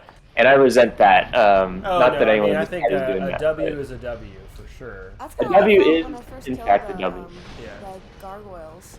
Yeah, I because- think that if Solaire helps you, like, there's no shame in that. I know. I guess I Yeah. just felt like he did so much of the work, and like I didn't, and I didn't feel like it was a real victory. But that is like an interior battle that you have to have with yourself, where like if you personally decide like I would like to prove to myself that I can do this, then you can go back and just do it, right? Like you can do New Game Plus, or you can roll a new character or whatever. Yeah. And because you've already gone through so much of the game, like getting back to that spot is generally pretty easy. And maybe this is more of like just a Jesse headspace thing. Like even when something good happens, I'm like, well, I didn't really earn that. I didn't really deserve that. Like I don't know. I think that's a headspace Jesse, because I had the same sort of feeling as you, because I had been beaten in my head against the gargoyles for a long time, and but I never even knew how to do a summon. I had to ask Andrew how to do a summon It is because very cryptic. I Oh my wish it was gosh. explained So better. much of this game is so like I don't know how they expect you to have figured out. Like even something like equipping a weapon. Like I don't. Yeah. Yeah, the first time I played this, I was walking around the asylum, and I'm like, man, I knew this game was supposed to be hard, but it's taking me like 30 hits to kill enemies, and then I realized I hadn't equipped the weapon. Yes. You were using your fists, yeah, or you're using like the broken sword or something. Or how they'll let Yeah. you hold Yeah. a weapon that you don't have the stats for, and so you look like you're whacking them with the weapon, but it's taking literally Right. 0 damage because Yeah. you just don't have the stats for it. Like, why did they Yeah. let you put it on if you don't have the stats for it? Ridiculous. That's like another like old school gaming sort of like, NES, like early PC gaming sort of thing that I kind of don't like about this game is like the needless opacity. Like some of the world building stuff is really cool, like how it's opaque, but then like the actual mechanics of the game, I don't really understand why they're not more. Like once you know, And it, they've, you don't think much of it, but They've like explicated things much more clearly in later entries. Like both Sekiro and Elden Ring will like pause the game in like your first couple of encounters and tell you, oh, here's the button you press to swing your weapon and things like that. But also, hot take incoming. There's too many buttons. There are too many buttons, and it makes me mad. Oh my gosh, I feel like See, I did. Yeah. Go ahead. I was gonna say, Jesse, I had the exact same experience Thank with you. the gargoyles with you, where the first time I did the summon, he like knocked him out without me hardly doing anything, and that was unsatisfying because Yes. I had been doing it solo and doing it for so long that I felt like I didn't actually like all that stuff that all that time that I had spent is like, you mean I could have just done him the whole time and then just like walked right through it, but Yes. the W's a W. But yeah, psychologically that one was less. By the time I got to Capra though, I was so sick of Capra that I didn't care how I won. Yeah, you didn't even New Game Plus Capra. Like you were doing a little victory lap where you killed the gargoyles, quote unquote legit, and you were gonna kill Capra legit, but you were decided, you know what, I just hate this guy so much. I tried it twice, and then I was like, and I died, and I was just like flashing back to when I played it the first time. I was like, this New Game Plus has been easier, but here with Capra, I'm running into the same issues, and Well, I was done. You know, Capra commiseration aside, I'm kind of coming up on the part where I was going to bring ammo on. So do you Yeah, go have ahead. any last things you wanted to talk about? Dark Souls is good. Dark Souls is Stands good, enough. despite the fact Stands that enough. Michael hates Capra. Michael does. I do. Yeah, Dark Souls is good. Dark Souls is not perfect though, and I got my laundry list of gripes, but Yeah. all right. Well, Thanks for coming thanks for on, having me Michael. on, Andrew. This has been fun. Happy birthday. Thank you. Sorry my mic didn't work at first, but No worries. We got you on. All right. So Alrighty. we got our mod ammo coming on here next. So I'm imagining I will just start hearing Ammo's voice at any moment. Hello. Hello. Yes. No mic issues this time. No, I got my stuff on lock. First off, people in chat, mic check, volume good. It How sounds really is good that? to me. Okay. Yeah. It's not too loud for you guys in No, chat or it sounds anything? Great, man. Perfect. So, first off, happy mother freaking birthday, Swaff. Thank you. And thank 30 you. years like, old, buddy. It is a great birthday gift to me that you've been willing to like help handle all the back end stuff. I mean, dude, I just died to Iron Golem. He knocked me off the edge. This quote unquote back end stuff is like the most simplistic stuff I've ever had to do. I'm sure it's not super easy, man. But it's like something.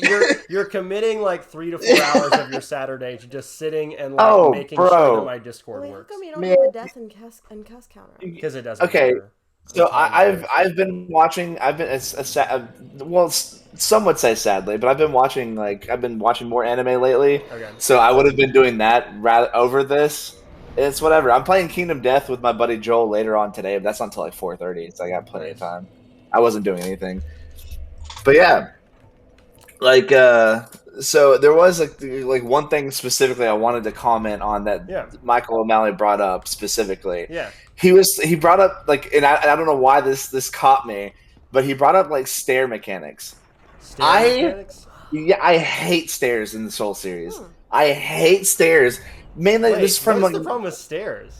So it's mainly Ladders, from a PvP perspective. Well, yeah, so it's mainly from a PvP perspective. As you and my friends know, I'm hugely into PvP in these games. Yeah. Like hugely. It's like all I did with Dark Souls 3. Right.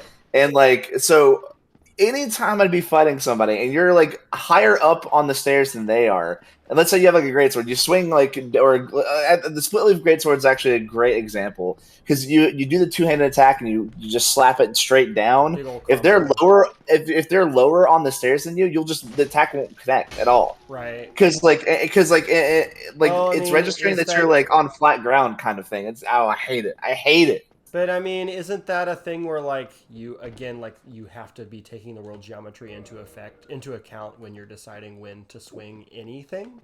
Yes and no, because they could. So even if they're like an inch closer to you than you think, then like the attack can connect. But like otherwise, if they're just like a centimeter, like an inch back, then it won't. It's like weirdly finicky when it decides to like, oh, you have a hitbox here versus oh, you don't. I hate it. I hate stairs in the Soul series, man. And like I know for a fact that Cameron, like it's funny that I bring up stairs. It reminds me of a conversation I've had with Cameron on like how messed up he was with stairs in video games for a long time because of me, him, and our buddy Henry used to play Marvel Ultimate Alliance back in the day. He got yoinked. You got grabbed. And you can like. Oh, nice. But yeah, if you double jump on the stairs, you just slide all the way back down. So Cameron told me for like a long time he was like messed up with stairs in video games because of that. He was like always cautious. So you wanted to come on specifically for Anor Londo because you're less of a Dark Souls 1 guy and more of a Dark Souls 3 guy. And absolutely. Like, the part of Dark Souls 1 that has the most connection to Dark Souls 3 is Anor Londo. What are your thoughts about Anor Londo in the original game? So I love Anor Londo in the original game though. It's like by far my favorite area. I wish they would have done more with it in 3, honestly. I really, really do. But like I felt like it was smaller. Yeah, well, because think about it this way. So like I feel like games like this don't do this a lot, or maybe they do and I just haven't played games, but from what I can think of off the top of my head, like you get to run around like the bedrooms and the castle parts, and you get to run around the inner parts of it. Yeah, I love that. And then in 3, they were just like, oh, we're just gonna like. It's clearly just like a nod to the first game, and that's all it is. Like we don't want to do too much. And I'm like, oh man, like I want to see kind of lame. Like Gwen's bedroom. When exactly. It's, like, in disarray. Exactly. The whole like, what's the name of the boss in Dark Souls 3's Anor Londo? Aldrich. Aldrich. Yeah, I want to see how Aldrich has messed up like the back door part of yes. Anor Londo. Yeah. And like running up and down like the staircase inside the castle, you have to kind of like it's like weirdly interconnected, and like there's like 2 different ones, even though it doesn't really look like it at first and stuff. I thought that was really cool and all that, and like just seeing like this view that you're in right now is great. It's beautiful. Yeah. And then in the first game, it's like or in the third game, it's like it's all like snowed down and like all busted up and broken down. You come over like up from below, which changes like your like how you experience the vista of it. Yeah, exactly, man. I don't know, like I love like this. It's just such a good area. It's such a good level design in the first game, in my opinion. I love it so much. It's like by far my favorite area in like any of the Souls games. I think. So I love it. It is maybe my favorite area when I'm playing through the game normally. It is my least favorite area when I'm speedrunning because it has like That's fair. 3 crazy choke points back to back to back. Mhm. And like often when I've been practicing this, what will end up happening is I will get to Anor Londo and do like a flawless run and then have to start the run over because I get too hung up on one of the choke points in Anor Londo. So are you about to do the rafters now? Choke point number 1, the hardest part of this whole run is the rafters. And then immediately after that, there's the archers, and then immediately after that is Ornstein and Smoke. So Man, okay. it's rough. So the rafters specifically, I don't know why, but like in this game, it gives me vertigo, man. Like you're just really? you're so dude, you're so high up, and it's like deceptively high up. Like you're way higher than like you kind of realize, and you're like, oh crap, like it doesn't give me major vertigo. I just get that feeling, you know. I remember playing it the first time and like knocking down the chandelier. Oh, stupid! No, don't die. You're too sexy.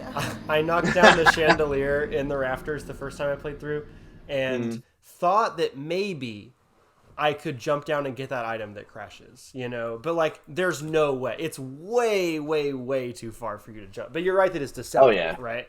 Yeah, exactly. Yeah, it's like you're deceptively higher than, like, you realize. And, like, it's wild to think about that. Like, I don't know, man. Like, I love this area. And, like, I know, like, I wish it were as intricate as it is, as it was in this game, like in 3, but it makes me so sad to think about, dude. Like for real. Oh, really? Yeah, just because like I love like Dark Souls 3 is your favorite. Like yes, and like honestly, that area is also well PvP wise is my favorite to like fight in. Like the lower parts really, Pontiff. Not so much like right after Pontiff Sullivan. That's a really fun area to invade in because there's a lot of like verticality and maneuverability. Like it's a great that's area. where like. Well, that's why me and Cameron always got on you about your cat ring, dude. Because like that area in PvP will like teach you, like, oh yeah, you need to like be able to like hot swap your cat ring on and off, kind of thing. I'm still not very good at hot swapping, which is like your bread and butter as a PvP player. Like I've never seen anybody do it as much as you do it. Well, it's fun. Okay, so it's funny because like, and it's funny you bring that up because like I know like even yesterday we were like before the stream like last night we were kind of talking a little bit about like your speedrunning thing. Yeah. How like like I could like you say I could easily like speedrun Dark Souls 3. There's no way, dude. There's no way. Like I don't think that you can necessarily get like a top ranked one or whatever, but I could easily see you doing a speedrun along the lines of what I'm doing here with Dark Souls 3. I mean, it would take like I told you though, it would take a lot more effort than I'm willing to put into the game. Like I put countless amounts of hours into Dark Souls 3 and the Souls games and stuff because I love them to death, and I love 3 specifically, and I love 3 because I've put the most time into it, the most effort into it, and I love the PvP aspect, and I actually got pretty decent at it. PvP wise and just in general, like I was even doing a soul level 1 run that I still have yet to complete. Oh, I thought you finished it. No, I've ran it twice and haven't completed either one, unfortunately. So I need to, and I haven't really been in the mood to stream again. So like I will eventually maybe hop back into that, but it's just like speedrunning is a whole different kind of category. Like you said, it can be stressful, and like what just happened, like it's like if like one of the top if you're like a top speedrunner, somebody would have already restarted because they like just a minor mishap kind of thing, and that's just stuff that I don't want to deal with. Like if that like more power to I love watching speedruns. I mean, I love it. It's great. It's incredible to see. I'm not bashing speedrunning at all. I'm just saying it's not for me. I don't think. I forgot that I got my costume whenever I was at Ceaseless Stage. So here's my Grim Reaper fit for people to enjoy. I also forgot to have my shields on whenever I was doing Rafters first time through, which maybe would have made that a little easier. What just happened to me, but people will notice that like when I have my shield out, I can't use my scythe at all because the way that I've optimized this run is that I only put enough stats and strength to two-hand the scythe because I'm almost only ever using like the two-handed R2 on the scythe. It's the best move that it has.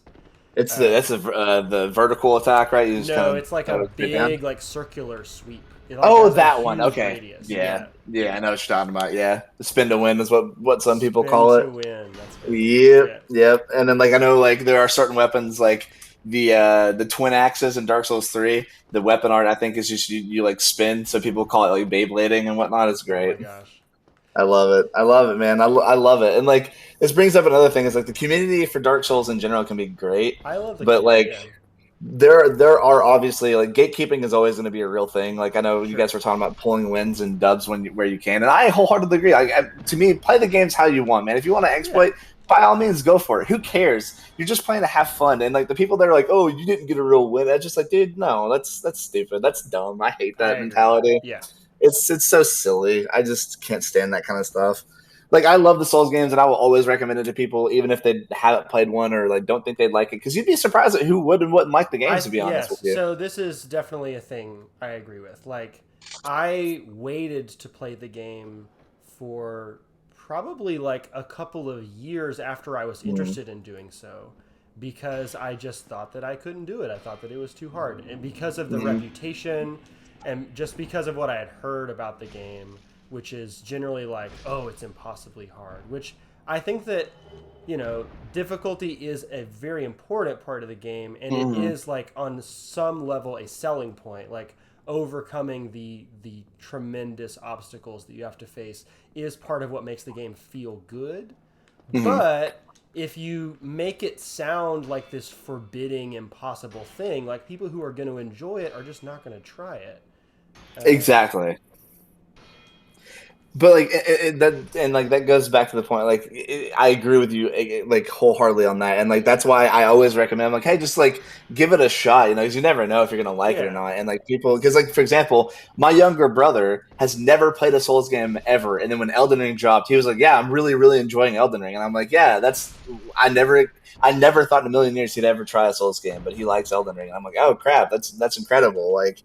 It's really cool. Speaking of Elden Ring, hot take for me right now. Yeah. I think at the moment I would prefer Dark Souls 3 over Elden Ring at the moment. Really, that is a hot take. Yeah, that's a hot take. Yeah, I know a lot of people are calling Elden Ring their favorite of the series, and I think I have decided definitively that is not true for me. I think that Elden Ring is number 3. For me, Dark Souls 1 is the best. Bloodborne is right after that, and then Elden Ring. But there's something about like just how big it is that makes me less interested in replaying it. Like I love just marathoning Dark Souls, but you can't do that with Elden Ring. It's way too much. Actually, I would argue the opposite. Really? I would argue, I would say I could pick up Elden Ring, play through, and beat the game faster than I could Dark Souls 3. And that is because Dark Souls 3, you have to beat certain bosses to get to other areas that you need to go to beat the game. It's the most linear game. But Elden Ring is not. If I wanted to, I could just go get the stuff to go up to Altus Plateau instantly, and then just go like. And there's only a handful of bosses. I think there's either 10, a little bit more than 10 or less than 10 like actual main, like required bosses to beat the game. Yeah. So like, I don't think I could pick up Elden Ring and beat it faster than I could Dark Souls 3. Sure. But the reason why I'm saying I think I like Dark Souls 3 more is right now I'm sure Elden Ring will get to the point where I like it the most. But right now PvP is whack, and like I've been a lot of people who don't really know what they're doing. A lot of people who are just finding the cheesiest things. Rivers of Blood. That's all it is. Bleed builds, Rivers of Blood. That's all it is, and it's frustrating to see. And like there've been plenty of glitches and stuff. Like the worst one I think is like putting a death aura on your character. So all you had to do is just like be next to another character to build up the death thing, and you just instantly die. And there's nothing you can do about it. God. They just have to be around you. They don't have to swing or anything. So it wasn't supposed to act that way. The PvP scene will probably get better as people fall away from it. Right? Well, as they patch. As they patch, or like as the only people who are playing the game are people who are like really interested in the PvP scene, right? Well, I mean, sure, that's part of it too, but like really the issue is balancing. Like Bleed is too strong. I'm surprised they haven't done anything about it yet, because that's like, and like I know I've had this conversation with Cameron specifically as well. That's how it was in Dark Souls 3, and that's how it is in like every Souls game. Is like Bleed is insanely strong in the very beginning, and then they nerfed They nerfed it into the ground in Dark Souls 3 because bleed was like how bleed in Elden Ring is now is how it originally worked in Dark Souls 3 when it first started. Really? And it was so powerful that it was busted. You could bleed bosses like crazy and all this other stuff. And then they patched it into the ground, and it was never like it was still you could still use it. It just was very, very hard to make it work. Right. It like almost was not worth trying. Like I had a bleed build character in Dark Souls 3 after like it was patched and stuff, after they were done patching it, but like yeah, it's just like and now there's like bleed and frost combos too. Oh, there's crazy. Yeah. That's the one thing I love about Elden Ring is like the build variety, and I'm really glad they like leaned into making like weird builds work. Like my favorite build that I've done right now is a strength intelligence build. I know I've talked about that in our Snapchat group or whatever. But yeah, but like the weapons are just really, really fun to use. Like I can use some big weapons, I can use some smaller weapons, you know, some quick like dex weapons if I want to. Like it's great. But like and going back to the hot swap thing, like that's way easier than you think it would be to be honest with you. It's just like Archer's first try. Oh, dude, I remember this part. It took me so long when I first came here. Oh my gosh, yeah, it was a whole day. It was a whole day. Dude, it's wild. I love it though. I love it. I love this kind of goofiness to it. You just run up here and you get so frustrated. Okay. When you finally make it, you just exclaim like, "Yes!" It is an amazing feeling to see the other side of the column. Oh my gosh. I know. Yeah. I know. You just run in and you're like, "Oh, sweet." You're like stressful. Like, where's the bonfire? Where's the bonfire? And they give you one, and Solaire is waiting for you there usually. Yeah, it's so nice. Yeah, it's great. It's just like getting into like a nice little like cozy like this room with the bonfire. There's like a nice little fireplace. And there's no fireplace. There's a fireplace. Is there? Okay, it's not lit, but there is a fireplace. Oh gotcha, yeah. There's like furniture kind of strewn around. Yeah, nice. It's like a little breaker room. It's like it's really the first domestic space you inhabit in the game. Yeah, exactly. But one thing I did want to bring up as well, man. So like I have a deep love for the Soul series, and it all began with, and I know I've probably told the story to you before. I don't remember, but it was all thanks to our mutual buddy Job, aka Jordan. He's gonna be on the stream, dude. Oh, I know. But I don't know if he's still in chat or not. But like, mad shout out to Jordan for this because like I met him back in high school, like freshman year, right? And like one day I went over to his house and we were just hanging out, and he puts on a game. And literally hands me the controller and just says "go," and I'm like, "Wait, what? I don't know what I was doing." Demon Souls? It was Demon Souls, and he just handed me the controller and just said "go," and I was like, "What the heck, man? I don't. What is this game?" Yeah. He wouldn't answer any of my questions. He did the Jordan thing where he like you ask him a question, he just like smiles or laughs or whatever, and just kind of brushes it off, and just like doesn't. Yeah, exactly. And then like he just handed me the controller, wouldn't answer my questions, and just smiled and just said, "Go, dude, just play the game." Well, the games are designed to teach you how to play them very gradually, right? So I think that's fun to like watch somebody figure it out. But this was like the first time I'd ever played Demon Souls, and I will after this day, I didn't play another one until like way later when Dark Souls 1 came out and stuff. So like and like for a long time I didn't even know they were related.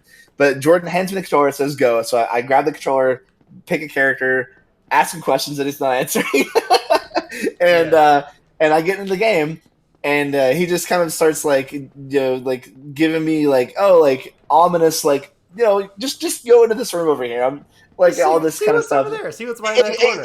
Exactly. Yeah. So I go to the room, fight the boss, immediately die, obviously. But of course, I get a little overconfident. I'm like, yeah, what if I beat this guy first try? He's like, oh, you won't.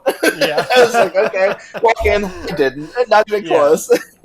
and all that. Are you talking about the boss you're supposed to die to in Demon Souls? Yeah, the very, very first one. Yeah. So I played Demon Souls last after playing the entire rest of the series before Elden Ring. Same here, actually. And same here. I thought like, I'm gonna do it. I'm gonna do the thing that I know they don't want me to do, and I'm gonna beat this little asylum demon thing on my first try, and I couldn't. Yeah. I got close, but I could not do it. Oh man, and I know like, and I've offered this to you, and like whenever you want to do the Demon Souls remake on stream or something, man, I'm totally do it. More than happy to lend you my PS5 for that because it is so good, dude. It is so gorgeous, it's unreal. Gonna take you up on that 100%, dude. Yeah, it's incredible. This Silver Knight is messing me up. Okay, now he's dead. But that is the origin of my love for the Soul series. I played one. I didn't vibe with one as heavily as other people did. Like I played it obviously, and like and all that. But like my real love for the games or just the series in general started with 2. And that's Really? actually where I started getting into PvP was 2. Yeah, I actually bought and played 2 when it first released on PlayStation 3. And I remember because I was dating somebody at the time, and it was the first time I'd moved out on my own with my older brother. And the game came out, so I got it, ended up getting it, and I played it all the time. I love the game; it was great. And like I have a love for Dark Souls 2 that a lot of I understand that Dark Souls 2. Rap. Dude, I understand, and I get why though. I understand. That's what I was gonna say. That's what I was gonna get into. But I think that the meme status of how much people dislike it is annoying to me.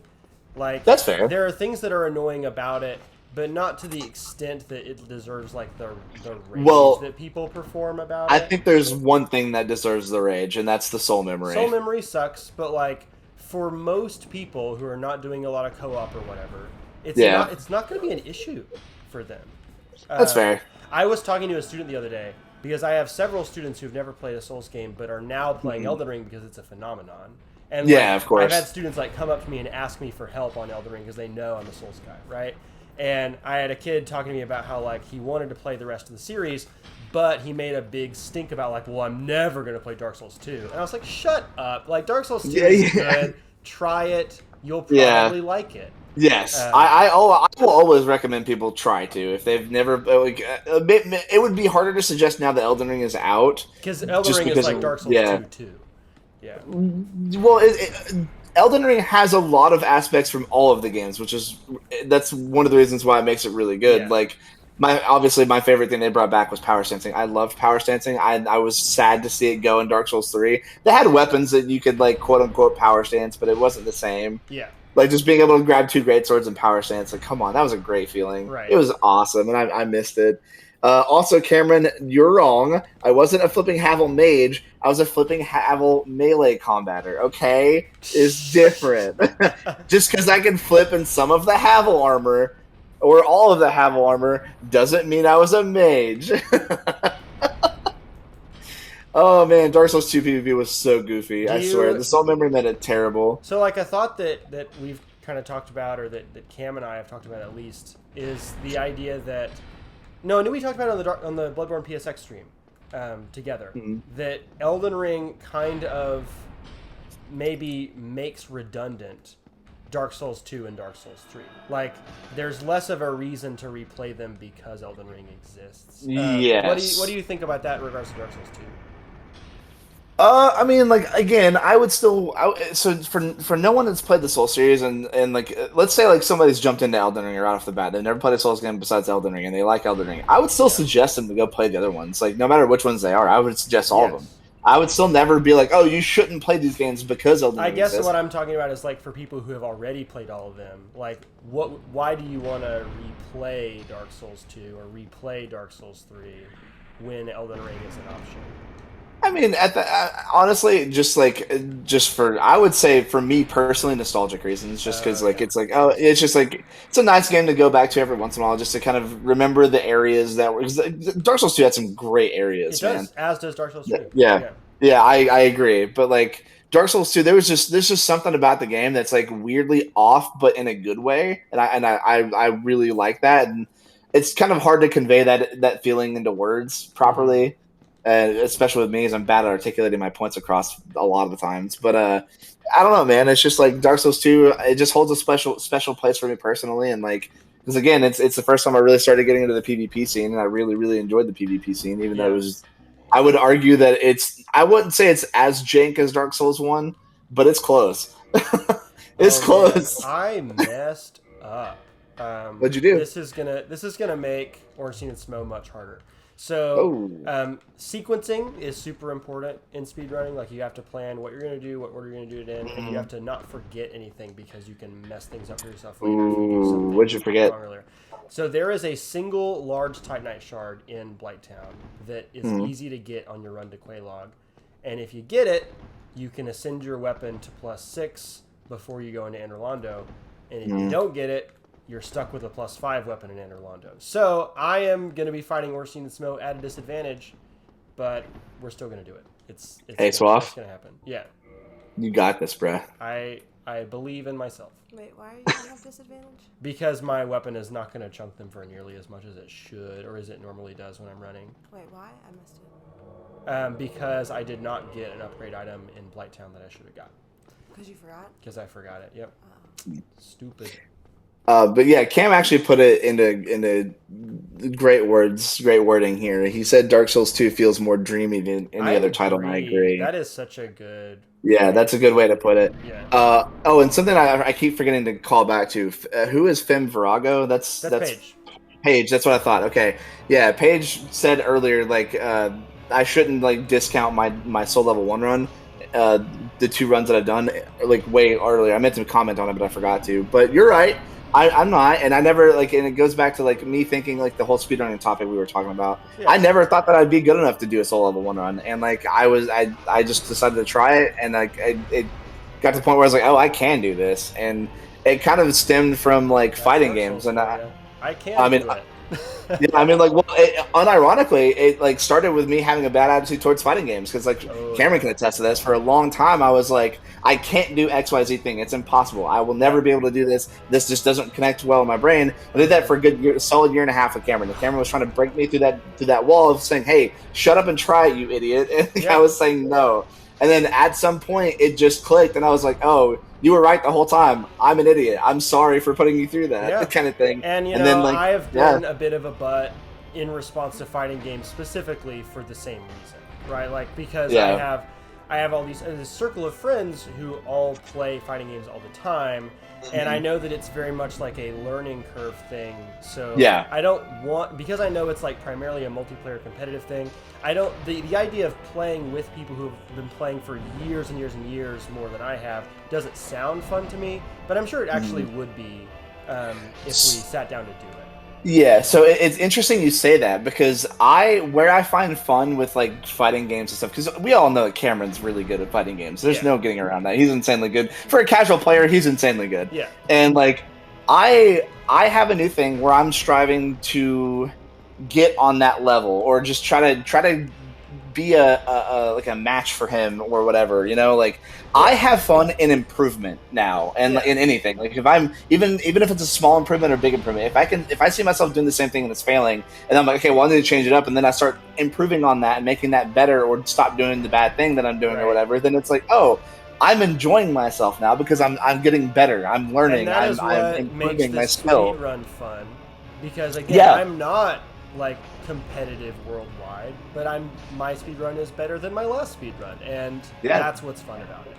Exactly, just the improvement, man. And, like, and it's funny because, like, the one fighting game that I really, really enjoyed, that, like, the only, like, 3 of us played, it was me, Cameron, and Ted that played it, was Dragon Ball FighterZ. Like, I actually got decent at Dragon Ball FighterZ to the point where I could take games off of Cameron. Like, it was, I would even say it was about a 60-40, like, win to loss ratio, me being 40, him being 60, but it was way tighter than, like, any other fighting game I'd ever played with him and stuff like that, or just in people in general. And, like, I love that. It was a really good feeling to be able to, like, actually hold my own. Like, I don't know, man. Like, and then that's where the Soul Level 1 thing came into play. Like, I never thought I could do it. My attitude changed, and I started doing it, and then I was doing it.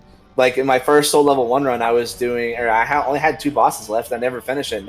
Right now, I'm down to 3. I'm back down to the big 3. It's wait, so what are the ones that you still need to kill? Gale? Right now, it's Gale, Frida, and the hard dragon with 1,000,000 health, or whatever. Midir, thank you. I forget the name. I still have not beaten Midir in any way.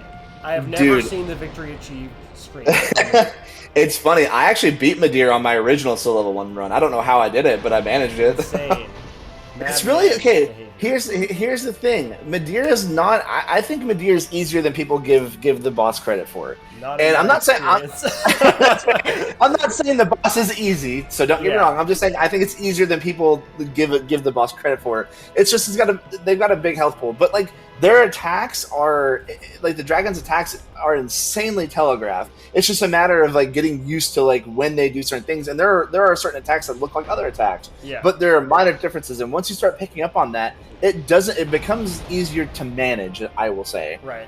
Like, it's not as difficult as like people say, like, or anything like that. In my personal opinion, like, it's not an easy fight. It's hard, but I can, if I have a full blown, like, built out character, I will just switch any character I have over to a strength build, taking greatsword, and I will whoop Midir every time. Like I can take down Midir fairly easily with a strength build, like a pure strength or just a greatsword or something. Put that in my hands, like Midir's no problem. And same with the Demon Princess. Actually, like Demon Princess is like the one boss that I heavily struggle with, or especially with the soul level 1. Are dead. Yeah.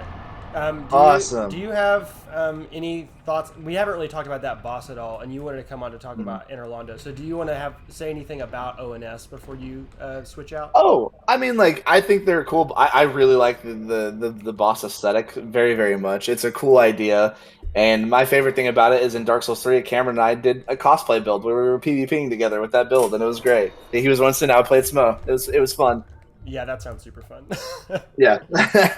But I mean, that's pretty much it. I don't really have much to say about the bosses, and then they're really cool. I mean, there's a bunch of lore stuff, but we don't have time to go into that. We do not. Yeah, this is very much not a lore run. As much as I love the lore of Dark Souls 1, like, I'm just not talking about any of that. Really, no, that's fair. Except, like, I think when Kev comes on, we might talk about some of the, like, thematics of the game. Yeah. But we're not talking about, like, well, who is this big booby lady? You know, like exactly. Yeah. I think the lore behind what happened here with Ornstein is just really cool. But that's for you guys have talked about it on previous streams, so it's not a big deal. Yeah, but no, nothing else. Just happy birthday, Swaff. Enjoy the rest of the stream, and I will be muted in the chat while moving people back and forth. Sweet, thanks for being here. Of course, who's next? Michael Manetti.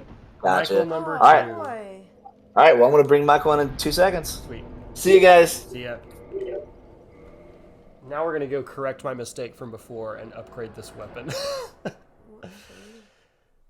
And we should be hearing Michael Wanetti's voice at any moment. We're making good time. An hour and 39 minutes with Ornstein and Smo dead. I'm happy about that. How can you see how long it's been? Oh, I have a timer in the top right of my stream. Okay. Yeah. Hello. Hello. Hey, Michael. It's me, Michael 2. You have a nice microphone, I can tell, because you have a deep, sonorous, high quality, crisp voice right now. No, that's just my voice. That's true, but it's coming in very clearly. Okay, so happy birthday, dude. Yeah, thank you. Thank you for my birthday gift, by the way. People listening, Michael shipped me this like big magnetic Dark Souls map. That is super cool. That is now in my refrigerator. It's the Iron Pineapple. It's his thing. Oh, it's an Iron Pineapple thing? I didn't know that. Yeah. I really like Iron Pineapple's new shirt that he just put out of oh gosh, it's like Oscar getting punched by the mushroom guy. Yeah. He's got some of those demake posters. There's one for Demon Souls and one for Bloodborne, I think, but I didn't find them quite. The Dark Souls one is very good, I think. There's not so much. But yeah, you chunked through Ornstein and Smo. I was wondering if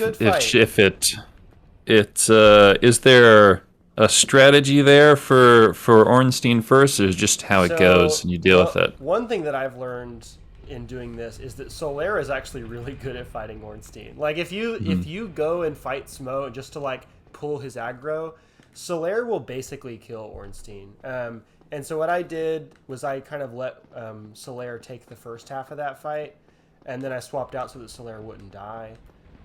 Because I like Solaire being alive for the big Smo fight. You can get more hits in that way. The other thing that I've learned is that you really just never want to lock on. Like, I just don't lock on at all to either one of them. You need full control of your camera. And you can't, this is kind of the thing that every time I consider going back to Dark Souls 1, the lack of omnidirectional rolling. Yeah. But if you take the lock off, you can roll wherever you want. Yep. Yeah, that's true. So, thoughts on the run so far? Thoughts on Dark Souls in general you want to get into? On the run so far, like it's good. Well, aside from a few things here and there, I'm not familiar with Dark Souls speedruns in the slightest. Other than I knew, Black Knight weapon of some sort was the go-to, and that there was RNG for it. I don't really come into speedruns very often, except occasionally watching developers react to them in videos, because those can be fun. I know that the developers of Doom really like watching speedruns of those games, but I've not seen any of those videos. There's two particularly good ones, one for Half-Life 2 and one for Psychonauts, where the speedrunner is in the room with the Psychonauts devs and talking about it to them directly. Those are pretty good. Oh, you were telling me about that, of like they found something the devs didn't know was in there and freaked out, right? No, the thing that really stands out there was there was somebody he was talking about how he can usually get past like zones where they have to wait for people to talk, but they couldn't get past one, and how he couldn't find a way past it. And one dev in the back chimed up, and he was like, "Yeah, it's because I did this place and I made that invisible infinite, so you can't get past it." Whereas the others just made like squares, right? So they could finagle around it. So having no frame of reference for how Dark Souls speedrunning works, like, has there been anything that's been surprising or that you maybe did expect? Not so much. I expected a little more skipping. There are times where you kill like just enemies around, and I'm not sure if it's just for the souls to get up to a specific threshold or just because they would stab you in the back. Yeah, a lot of times it is, I don't want a parade of enemies following me. Oh, dang it. I forgot to go place the Lord Vessel. This is going to take a little bit of my time. Stupid. Well, it's. I'm also looking forward to seeing the Duke's archives here, because this is kind of the place that exists. It's stuck the least in my mind from Dark Souls. Yeah. Well, you're not going to see when I go to remember it, because the speed run through Duke's archives can be pretty brisk. Yeah. But yeah, you were one of the people who, when I was kind of reaching out to folks about like, you know, coming on the stream and like what part they would want to come on for, you kind of had no preference, right? So there's not a particular stretch of Dark Souls that you are particularly fond of, or like a boss that you would consider your favorite or anything like that. Not other than me just generally liking skeletons and necromancy stuff. The catacombs, but that's kind of second in how it's stuck for me. Nope. I'm actually curious, like, because we have been talking a lot about the Souls games since you started watching my stream, but I think we both got into the Souls games independently, like years and years. You got into it years and years ago, right? So yeah, I'm curious, like, what your story, if there is a story there of like how you got into it, like how did you initially bounce off of the games? You say that Bloodborne is your favorite game of all time, right? Yeah, if I had to name something, which I hate naming favorites, but if I had to, I'd go Bloodborne. So those games would be actually kind of started around when we were living together in college. Oh, really? I don't remember you playing it. I remember you playing Dota 2 constantly. Yes. I remember you playing Skyrim a lot. I don't remember Dark Souls. Well, I wasn't playing it then, because that's around then when it came out, and it was only on consoles at that point, and I've pretty much only been PC for a long time. So I remember bringing it up to you, probably on one of the car rides to and fro from UT. But thank you for, by the way. Yeah, of course. About the trailer for this cool game that I saw. Specifically, the thing that stood out to me was Nito in the trailer. Just Nito is amazing. Like, probably the best boss design in this game, I think. Like, just the way that he looks. Yeah, especially for me because the aforementioned skeleton thing. Yeah. But I remember bringing it up to you, being about, there's this really cool game, but it's never going to be a computer, so I'm probably going to never play it. Yeah.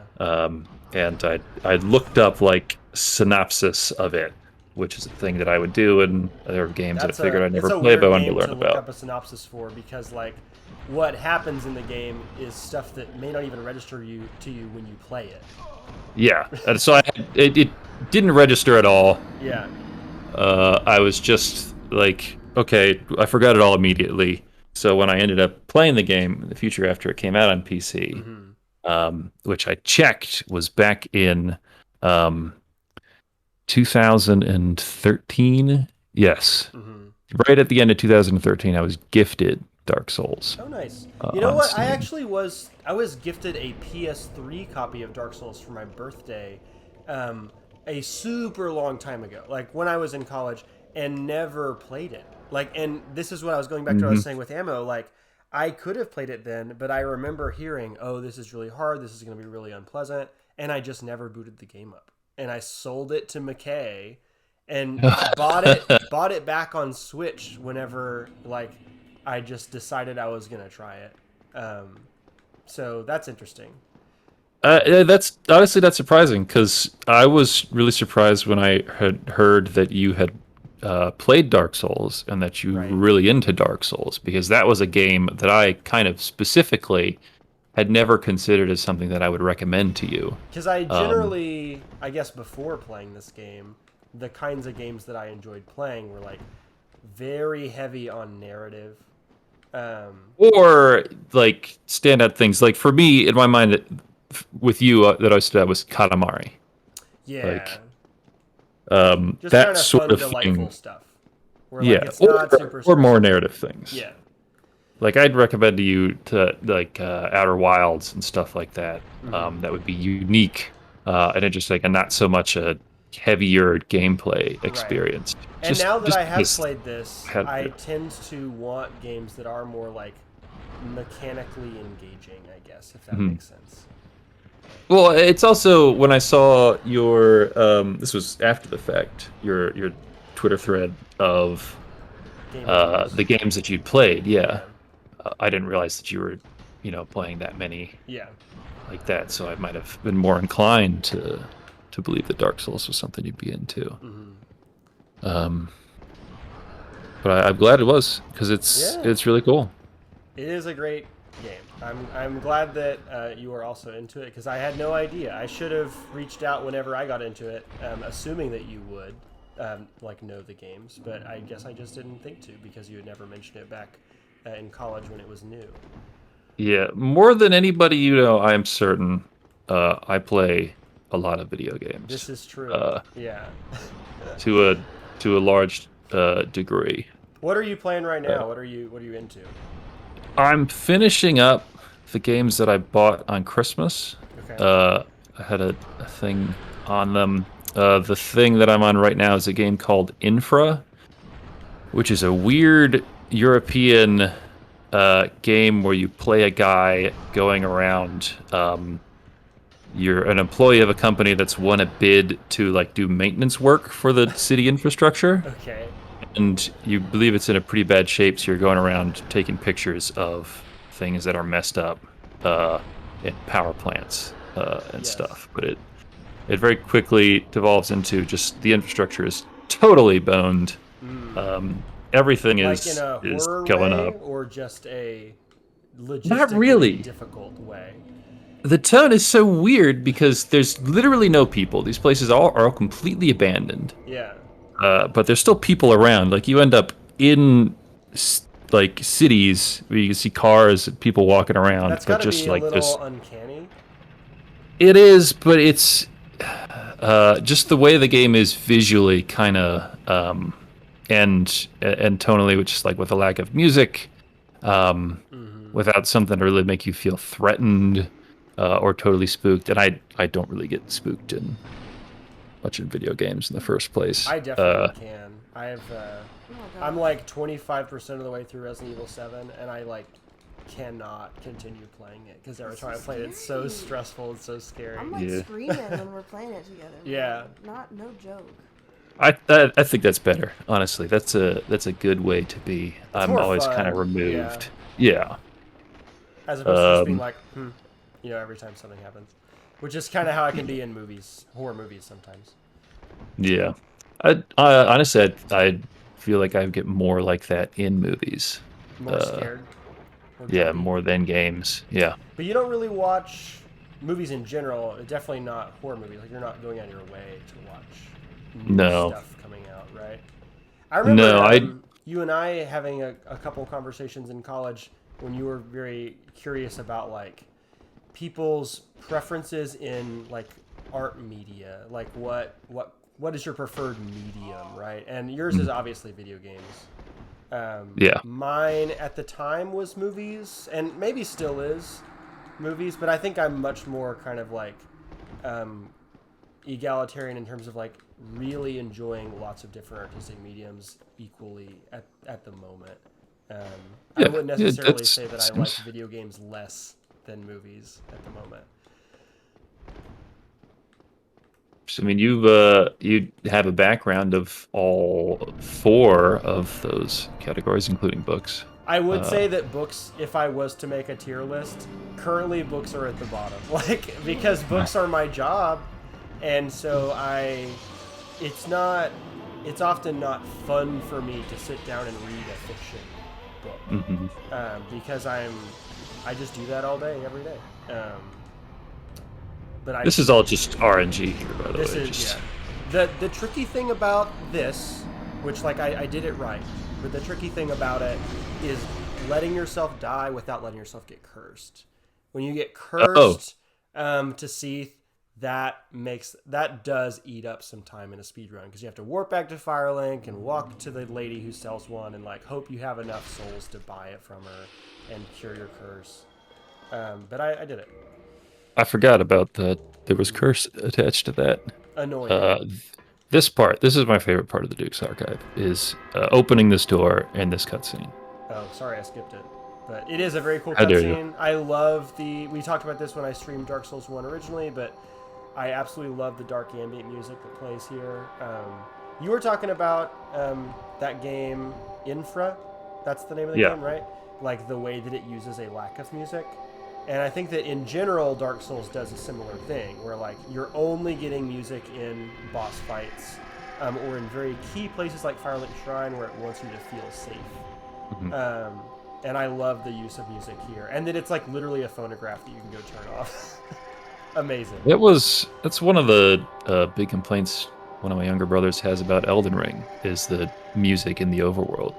Well, what they do with not Elden enjoy Ring that it's there. is the same thing they do with Sekiro, which is like when you're in the overworld, you need a way of knowing when you are and are not aggroing an enemy, because it's so vast and there are so many enemies, so they modulate the music to let you know that an enemy sees you, which I think is very helpful. But I do enjoy the like quiet, solitary vibes of there being no music in Dark Souls 1.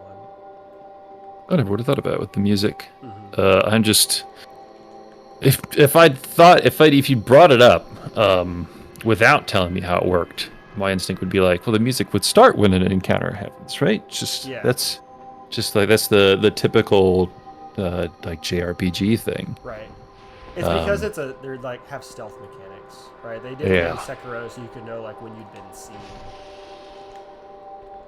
Oh, That's true. Let me get this. Okay, thank you. Goodbye. Goodbye. All right. I'm just at a little bit of the... I'm hearing the audio before I actually see it happen. Right. There's a little bit of a lag on the like just beaming out to Twitch. Yeah, just Twitch doing its thing. So Jesse is actually the only person who's like come on as a guest who's gotten to see the game played live. You're getting like the 5-second delay version, but it's mostly been uneventful in here. Just finalizing the thing with Enver real quick. The other problem with the tone of it is that the main character never speaks, but when he does, it's kind of just like, well, that happened, except in a weird European accent. Is it in English though? It's in English, yeah. Cool. But the vocal performances are kind of just like a guy with some European accent, or people of varying degrees of European accents who don't appear to be voice actors, at least not in English. Right. There's a whole conspiracy about, I don't know what's going on yet, somebody purposely messing up the city infrastructure, it seems. Is it mostly just like an adventure game where you're like finding keys and solving puzzles and stuff? Yeah, but the puzzles are so obtuse. Oh yeah. It's like I struggle with that stuff. Like I played Myst recently, just because that's like a canon Oh. game that I never played as a kid. And I also played like Grim Fandango, which does similar things. And I found both of them just like aggressively uninteresting. I Yeah, that's some real hated moon the logic design. stuff. Yeah, design of the puzzles is like so arbitrary, I feel like.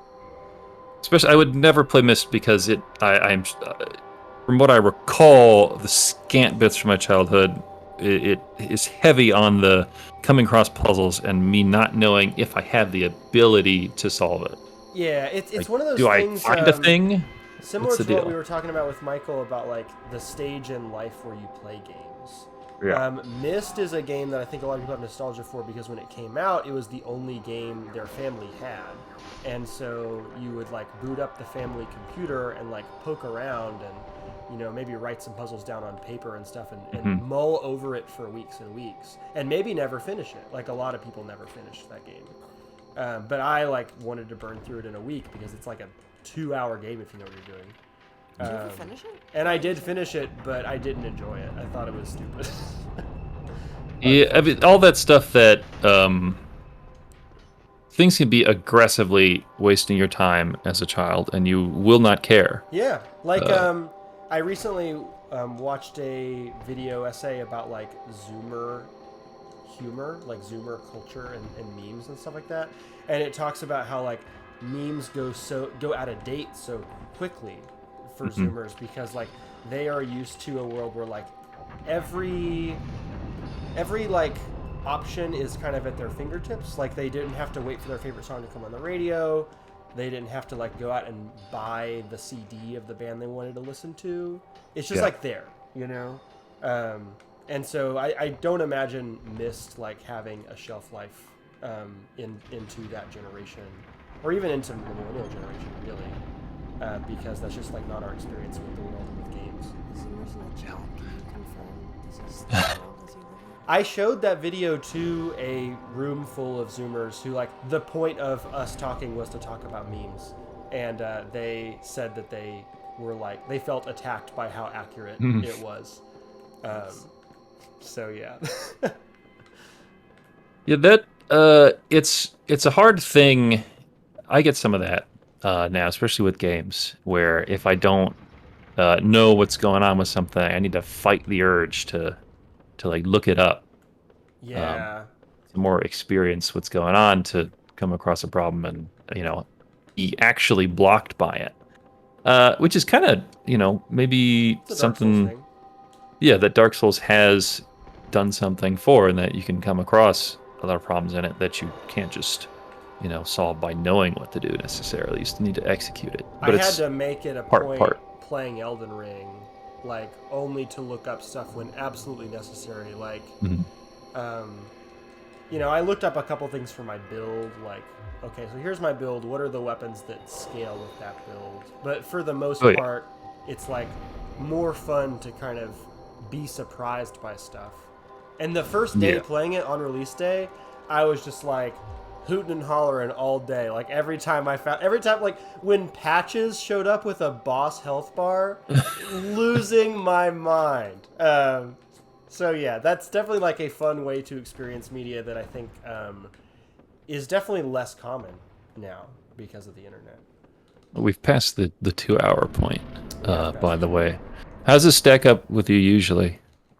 I think I'm a little bit behind my last speed run. I don't think I will top it. So 251, I don't think I'll quite get there, but I think this will probably end up being very low 3-hour range, which is good. Happy with that. Yeah, that's better than your upper bound. For sure. That you put 7.5 hours on my first speed run, and my first run ever through the game was like 100. So wild to just like sprint through it this quick. Yeah, Elden Ring release was a good time on the Manechi Discord too, because we were all playing it and just talking. Yeah, a lot of the folks who are guests on this stream today, we have like a group Snapchat where we were just like sharing stuff. And I think that's different from looking stuff up online. Like the games, I think they are encouraging people to sort of like swap stories and share information and stuff. Well, yeah, I mean, there's the whole message system. Like you don't even need to question things with invisible doors or walls half the time, just because there's going to be messages there, and that's the game's not like you have to find it. It puts that stuff there for you. So because as you were saying talk earlier, about it. there is still the factor of like you have to execute it. You know, even if you know how to do something, it is easier said than done most of the time. Like the experience of learning how to do it for yourself is still kind of going to be there, even if you did get something quote unquote spoiled for you. But it's fun. The sense of discovery is fun in these games for sure. Yeah, it's got so much. People try to boil the things about this game down to like a particular thing, like oh, it's all about the exploration, or it's all about the tight combat or whatever. It's all about all of it. Like it all just comes together in this like really like a proper Gestalt thing. Yeah. I hate these clams, by the way. This is one of my least favorite parts of the game, and definitely the speedrun. Because if you don't kill the clams, they will fall you into the Seath Room, and that is, like, impossible. So you have to kill all of them one at a time, and they're annoying to fight, and they will kill you. It's just clams with legs. Just clams with legs, who, like, have skulls on the insides of their mouths. Little crystal skulls. I don't know. That seems the least weird thing to me. That's all the rest of you that have tried to come through and have not killed the clams. Oh. Dark Souls. What a thing. What a game. I before this, trying to think about things to say, really, and it's just, you can't, you need a 5-hour video essay or whatever, like, that Gervais guy. Yeah.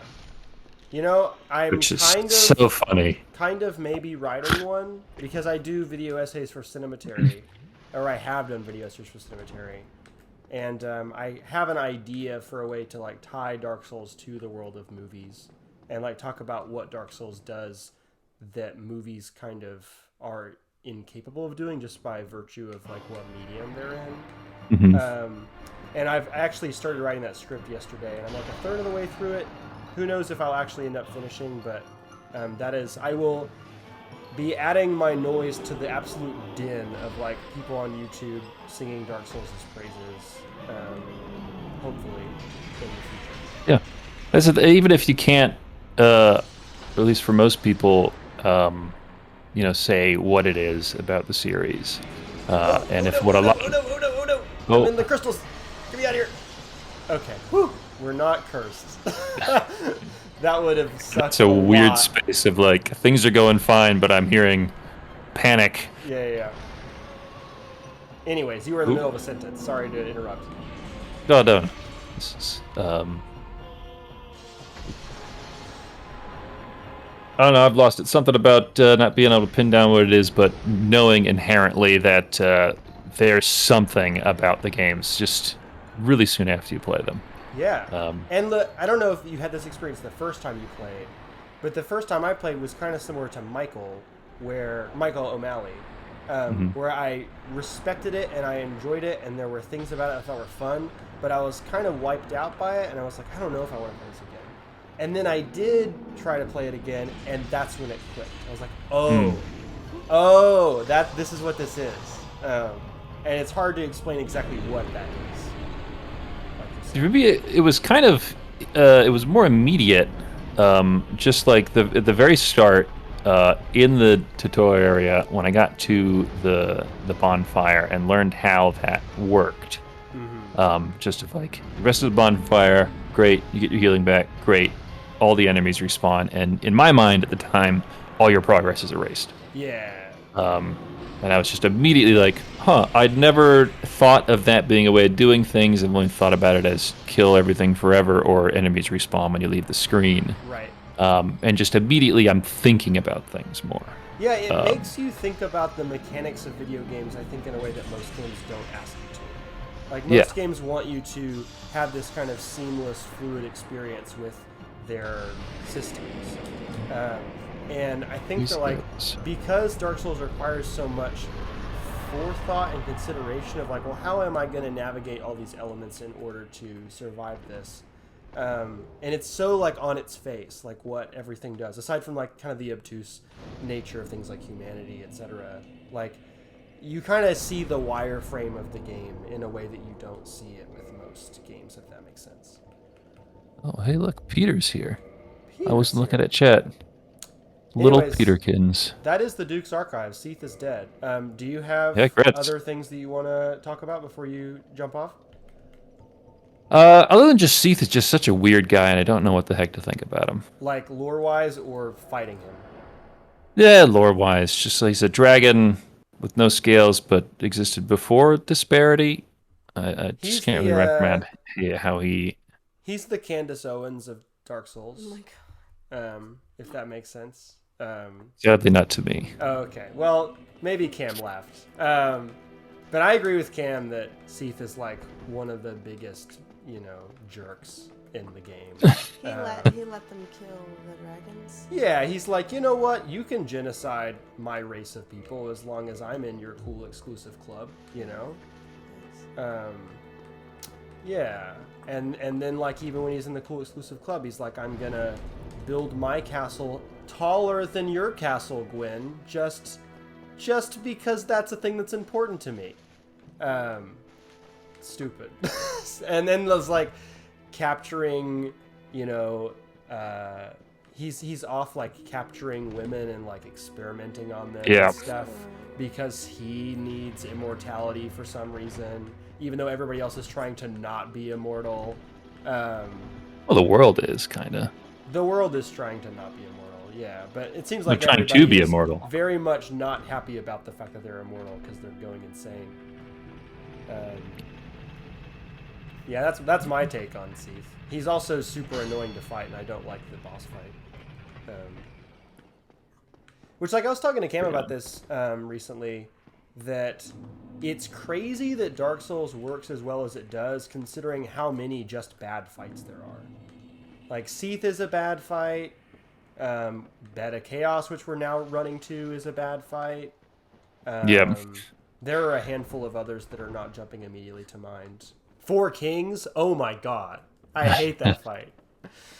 There's something to say about the context, though, about when the game came out. True. Yeah. They learned, like, Demon Souls has a lot of bad fights, too, and, like, they have found ways around a lot of the problems they initially run into.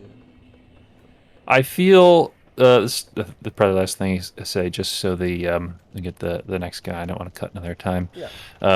I feel there's something probably with the context of this game where, for a lot of people, myself included, playing through a game and beating the guys in it felt more like a binary of a foregone conclusion or just something that won't work. Trying to play certain racing games. That just feel like it's not possible because the game is broken. Yeah. It's either like that because it's still a little earlier in how these things work, and there wasn't as much media on games, so you're more likely to have a product that is actually broken. Yeah. And like, can't be fixed. Patching was less of a thing in previous generations of games. Yeah. Whereas Dark Souls here presented a challenge that was both accessible as something that can be beaten, and provided a challenge the whole way that was just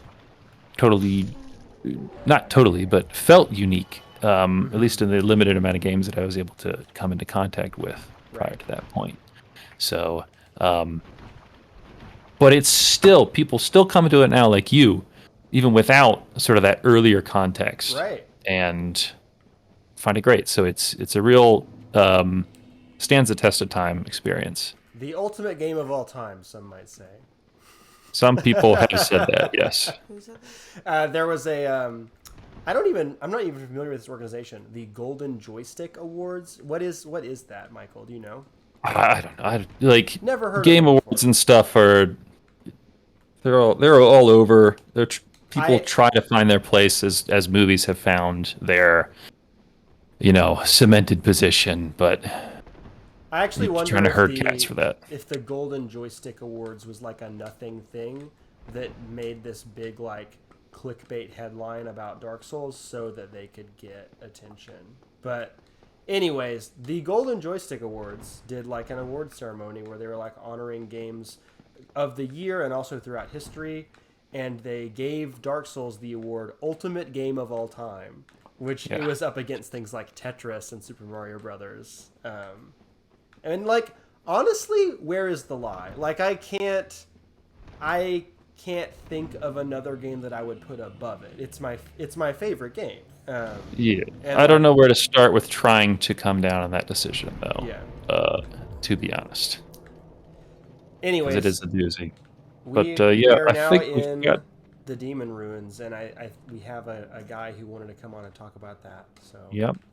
Kev, I believe, looking at the schedule. Kev is our man. Yeah. But thanks for coming on, Michael. It's been super fun. Yeah. No, yeah, it's been a great time. Maybe we'll get a PC someday so I can play something with you. One day. I would love a desktop computer. Yeah. Yeah. Not what I heard last time I said that, but happy birthday. Mostly for music. I like recording music would be so much easier on a desktop computer. But anyways, see you, Michael. Yep. Bye, Michael. Happy birthday once again. See ya. Bye. I went the wrong way. I'm a dummy. So we should be hearing the voice of one Kevin Nickens. Well, hey there. You there, Andrew? Well, hey. Kevin. Are you at work right now? Happy. No, that's just my drawing machine in the background. Okay, I can move gotcha. up. Oh, Kevin, I miss you. Congratulations. Yeah, my Oh, birthday thank you. wishes Yeah, are that's- not nearly as important as your graduation, congratulations. Oh, I wouldn't say that. You're just one step closer to death. Isn't that a celebration? Oh, God. Shouldn't that be a celebration? Well, what you did took work. I just existed for another year. Congratulations. You didn't die. But true, very true. But I would ask you a question, Andrew. How do you want to die if you had a choice in the matter? What would you say? Shoot. Man. Shoot. Kev, heads up to everybody watching. Kev wanted to come on here and talk about death. I forgot about that. So I'm totally down. Hell yeah. Like the my. thematics of Dark Souls and what it kind of says about mortality, etc. Like is something that I'm very interested in talking about. So, but I was not ready for the "How do you want to die?" question. Oh, so God. let me think about Fun to that. think about as For the a guy's second. wife. Yeah, I mean, I remember one time when I was in grad school, one of my teachers, I don't even know how this was related to the topic, but one of my teachers in my counseling program made us, like, basically fill out, like, not like a will and testament, but basically, like, it's like a series of questions you have to fill out about, like, who would get your stuff and like end of life plans and stuff like that. And she just told us that we had to like ask either like our significant others or like our family members or like whoever our like designated person would be in the event of our death. Right. And we had to make them sit down with us and answer those questions. And I don't even know why, because it wasn't even for a counseling class. It was like special education too. But it was like legit making Andrew cry when I was asking him these questions. And I was just doing it for an assignment. But well, it was also around the same time that we were going back to school after COVID, like because I was in grad school. There was no COVID when I was in grad school. Well, I guess we had a similar conversations when we were going back to school after school had ended early because of COVID, and like a lot of teachers were writing their wills because they didn't really know how safe it would be to go back into the workplace, especially a school where you're like stuck in a room with, upwards of 20, 30 kids, like all day long, and like everybody's breathing in that air. So like people didn't really know how safe or dangerous that was going to be. It didn't seem like it was going to be awesome. It didn't seem like it was going to be very safe, and it actually has turned out to be less bad than I thought. Yeah, at least on like a personal level, I'm sure there's been a lot of really horrific things. Though. But like for us, like just in front of us, we've had coworkers and students, get sick and stuff, but nothing super major. I did have a student. This was pretty sad, not really related to Dark Souls at all. I did have a student like whose dad was in the hospital, and they said goodbye to their dad over the phone my office this year. Yeah. Anyway, Well, so Andrew, how do you want to die? Well, I mean, I do like Michael's answer in chat, which is the Monty Python method. I don't know if you're familiar with this, Kev, but in Monty Python's Meaning of Life, there's a scene where a guy gets to decide how he wants to die, and he decides to be chased off a cliff by a pack of naked women. Oh my God. And that's fun, but that's not a thing that is probably available as an option in this conversation. The main question that I'm kind of like wrestling with here is, do I want it to be expected, or do I want it to come out of nowhere? What's your take on that? Me? Kev? No, Kev. I mean, really, kind of with the way that I've been viewing it is that I don't think that there is a way that you can portend or foretell death. I mean, certainly you could be like, hey, I have cancer, and Yeah, I mean that's statistically, like a year that or would be years long a process. higher chance of what's going to kill you. Yeah. For reference, to make As this compared to conversation something make else, marginally but- more sense to anybody who doesn't know Kev or Andrew. Oh yeah. Kevin just finished his master's in nursing. Is it a master's? Master's. Yeah. Mhm. So Yeah. you are now. What is your Yeah. title now at this point? A nurse practitioner. I will be family nurse practitioner. And so as part of your job, Mm-hmm. you see people die like pretty much every day, right? All the time. It's a very common workplace occurrence. You kind of have to pull your emotional side and just like stuff it in a dark box somewhere and say, I can't deal with you right now. Yeah. Until you get over that traumatic aspect. And I mean, I could regale you all with a whole bunch of super sad examples, but I don't think that's quite the purpose of the stream. Not so the I will, vibe. I will not do it. Very, very dark vibe in your Dark Souls stream. But Right. It's not that I don't think we dark. really have a choice in the matter as far as.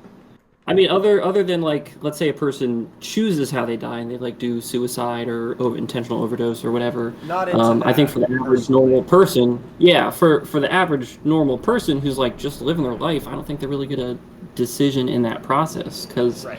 to give you an example, I had a guy yesterday who came in and the doctors were concerned about a pica aneurysm and he died. And for any of you that don't know that, that's a posterior intracranial artery aneurysm, and the guy just popped a blood vessel in his brain. He just died. It took like minutes, and he was gone. But I mean, there's nothing you can do for that. Right. And so, kind of given this idea of like life is uncertain, I think a lot of people are unwilling to deal with the idea that like, hey, eventually I'm going to die. There's no there's no magic potion or there's no immortality elixir I can take that's going to keep me alive forever outside of like some weird cryogenic cult member stuff, but even We're though not it's there just yet, hopefully yeah. more safe than anything else, and so kind of wrestling with the idea of death, it makes me think like, hey, if we all have to die, right? Like we have to, at some point there has to be a start point and an end point to our life. Then what in between all of that gives us purpose? And I think that's another really hard idea for people to wrestle. It and in is fact, an I was talking idea to that like I have spent a long time wrestling with when I was in college specifically. Like that was sort of how I decided to be a teacher, was like wrestling with that question in a philosophy class. Yeah. Oh, yeah, absolutely. But a lot of people, they kind of take the concept of death and they tuck it away in like the bottom part reaches of their mind if they can, and they say, hey, I'm not going to think about this. It's not something that happens to me until I'm very old, or like That's a question for I'm on my deathbed, then I can contemplate death. But I think that's the wrong way to go about it. I think we should think about death. I think we should talk about death, and I think we should realize that like it's something that does happen, and by accepting it, I think that it allows us to give us purpose in our life and move forward with the idea that like, hey, if I did not have a purpose before, I would have a purpose now. I think that this is maybe like my initial thought is a little bit off topic from where you're wanting to go with this, but a thing that this makes me think about. I mean, I agree with you. I think that people should think about death, and we should have conversations about death. Related to that, I think that we should also think about killing like way more than we do in terms of like how, like who our society allows to be killed, right? Because every policy that like deals with homelessness or deals with welfare or deals with health insurance or whatever is a policy that is getting people killed one way or another. And we don't like to think about like the ramifications of these policies being death. because we think like, oh, this is just politics. This is just people like making essentially business decisions, like how we're going to organize, you know, an insurance company or whatever. But no, these are things that like make tangible differences to people's like lives, whether or not they have one, right? And then also not even to get into like war and foreign policy and stuff like that. Like, I just think we should talk about that more than we do. No, yeah, absolutely. There is definitely big business in death. I mean, you see it with insurance companies, and it could be something as small as we're not going to pay for your oral cancer therapy, and it's going to cost you $5,000 a month just if you want to keep living. Is or that a thing that it could you also see a lot? Like, is that a side of your job that you engage with, or you have to engage with? Absolutely. Yeah, all the time. Or we see people who, as a result of these like very toxic chemicals in their bodies, like anti-cancer drugs, these chemotherapy drugs, you see them come in having just very serious side effects of that, and it decreases their quality of life to where they can't function where they would like to function. Yeah. So it's very much like a micro versus macro scale viewpoint, I would say. I mean, on a macro scale, we can be like, hey, there's money in death. You can look at it from the healthcare perspective, from the war perspective, from just like a general life perspective. And from a micro scale, you look at it like, hey, death is going to happen. How am I personally going to deal with that fact? And I'm sure we've all had people and loved ones who have passed away in our lives. And even if we haven't, it can be an incredibly like joyful occurrence, because you're reminiscing about their life and the accomplishments that they've made, or it can be a very sad event. And so it's a very interesting dichotomy to try and wrestle, especially when you try and think about, like, what will it look like when I die? Yeah. And so a lot of people are just unwilling to go there because, again, it can be very sad and it can bring your own self to tears just contemplating the thought. But hopefully we're not bringing it's very our viewers to tears right now. But I think this is an important conversation and relevant. But I think like pulling away, and we'll tie back into the conversation of death later, is I had a conversation with a friend via Snapchat, and I guess pre-authorized this conversation with the person in question and you, Andrew, making sure it was like PC for the stream. That person has requested to not be named, by the way. I'm sure you've already talked to them about that. Yeah, absolutely. But they were essentially viewing themselves as like, man, hanging out with all these people, and they see all these people meeting like these life stones and milestones in their life that they're happy for them, but they can't help but kind of sit and think that like, hey, maybe I'm just this passive observer, to where I don't feel like I'm really doing anything with my life, and that's seems to me like that was a very bitter thought. Yeah.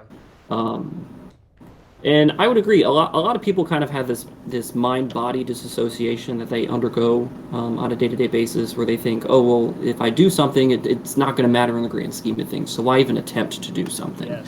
Whether that be like reading whether that be like physical fitness, reading a book, or just like trying to improve your own mental headspace. Yeah. And so I kind of paralleled it to, like, let's say we have two people here, and I'm looking at it from, this person has a type A personality, and they're purely focused on metrics, and instead of just like spending time outside, sitting in the grass, looking at the sun, taking a nap, or looking at the sky, taking a nap, don't want to look at the sun, but as opposed to that and just contemplating their existence, right? Disclaimer, don't look at the sun, you'll go blind. If only I could be so grossly incandescent. Right, yeah. But instead of doing that, they're more focused on like metrics, getting that good grade in their test, getting their degree, pushing forward and making more money. Yeah, bumping the bank account up. Yeah, right. And so you look at it from the perspective of like, which person do I personally have more admiration and respect for? It's that the first person who's like sitting in the grass just enjoying their day. Yeah. I don't think we always have to be so consistently productive as a society, and I think there's a collective shift in perspective that capitalism says if you're not being productive, you should feel guilty about it. And I would hope that after the quarantine, after the pandemic, like that is a mindset shift that a lot of people have made. Like I actually read a really good article about, I forget who wrote it, but it was an article about Animal Crossing and the fact that Animal Crossing came out over the pandemic, and like the way that Animal Crossing, like that game specifically, the one on the Switch, sort of like is designed to make you enjoy things that are not productive. You know, like you're not just grinding for more bells or whatever. You are like just kind of enjoying living as part of this community. And I think that that is a thing that, in general, as a society, we do not prioritize, or like, because there's no incentive structure to get people to think that way, right? Absolutely.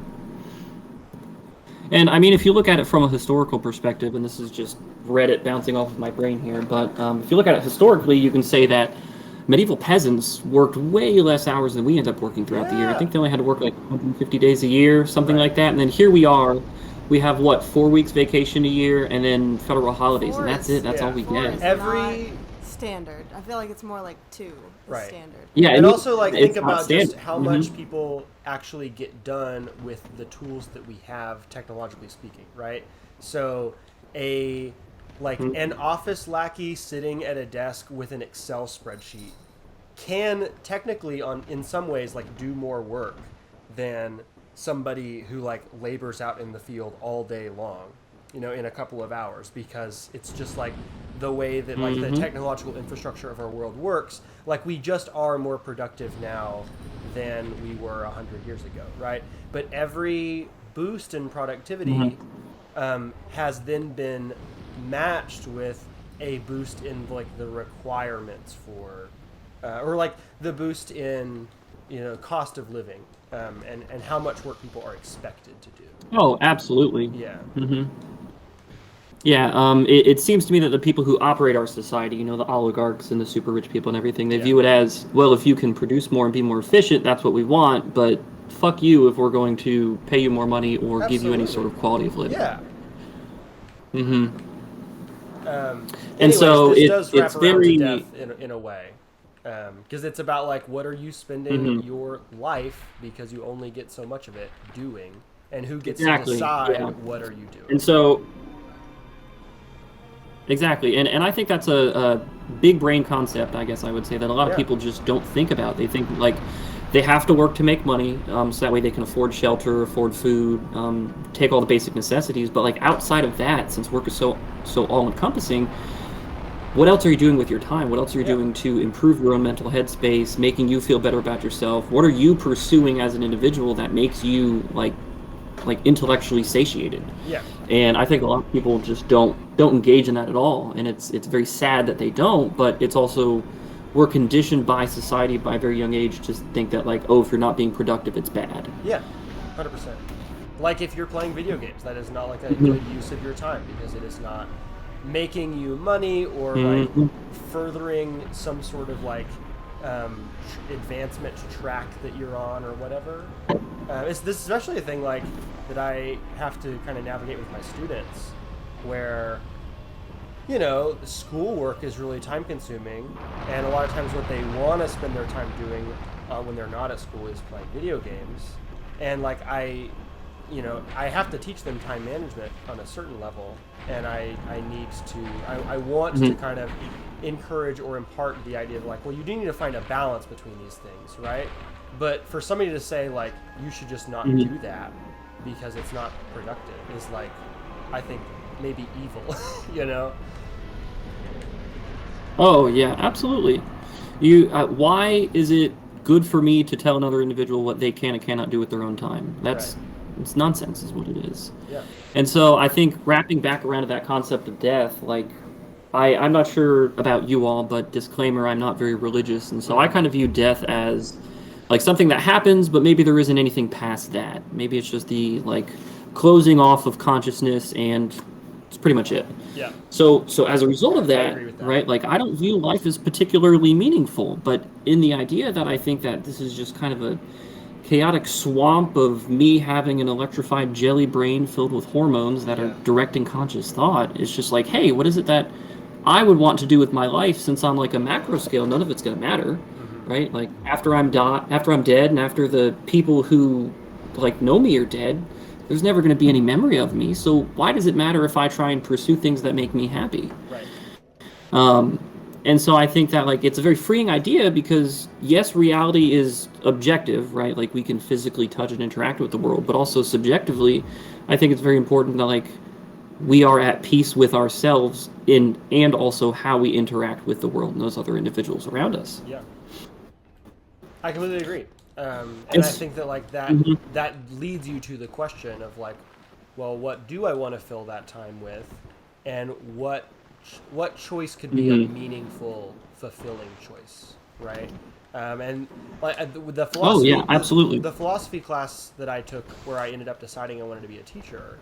The conversation was all centered around. I don't know if you're familiar with Albert Camus' The Myth of Sisyphus, or even just like the myth in and of itself, right? And Albert Camus uses the myth of Sisyphus as like a metaphor for like the working man. You know, your entire life is kind of, under capitalism anyway, is structured around, well, here's the time I have to wake up in order to get to my job on time. Here's like my daily commute. Here's my hours on the clock. And here's my time that I have to spend like between that shift and having to wake up for the next one. And so your entire life is kind of structured around something that somebody else is sort of setting for you. Though you do, like in the early stages of that, if you're lucky, if you have enough privilege to be able to make that decision for yourself, you can kind of decide, well, like, what is the labor, what is like the drudgery that I'm going to choose for myself, to choose for my own life. And for me, that drudgery was teaching, because it's meaningful for all the normal reasons that people say teaching is meaningful, but also like what I want to do, what is fun to me, why I'm spending my birthday playing Dark Souls, is I like talking to people about art. You know, I like using art as kind of a proxy to talk about big picture life ideas like you and I are talking about right now, you know?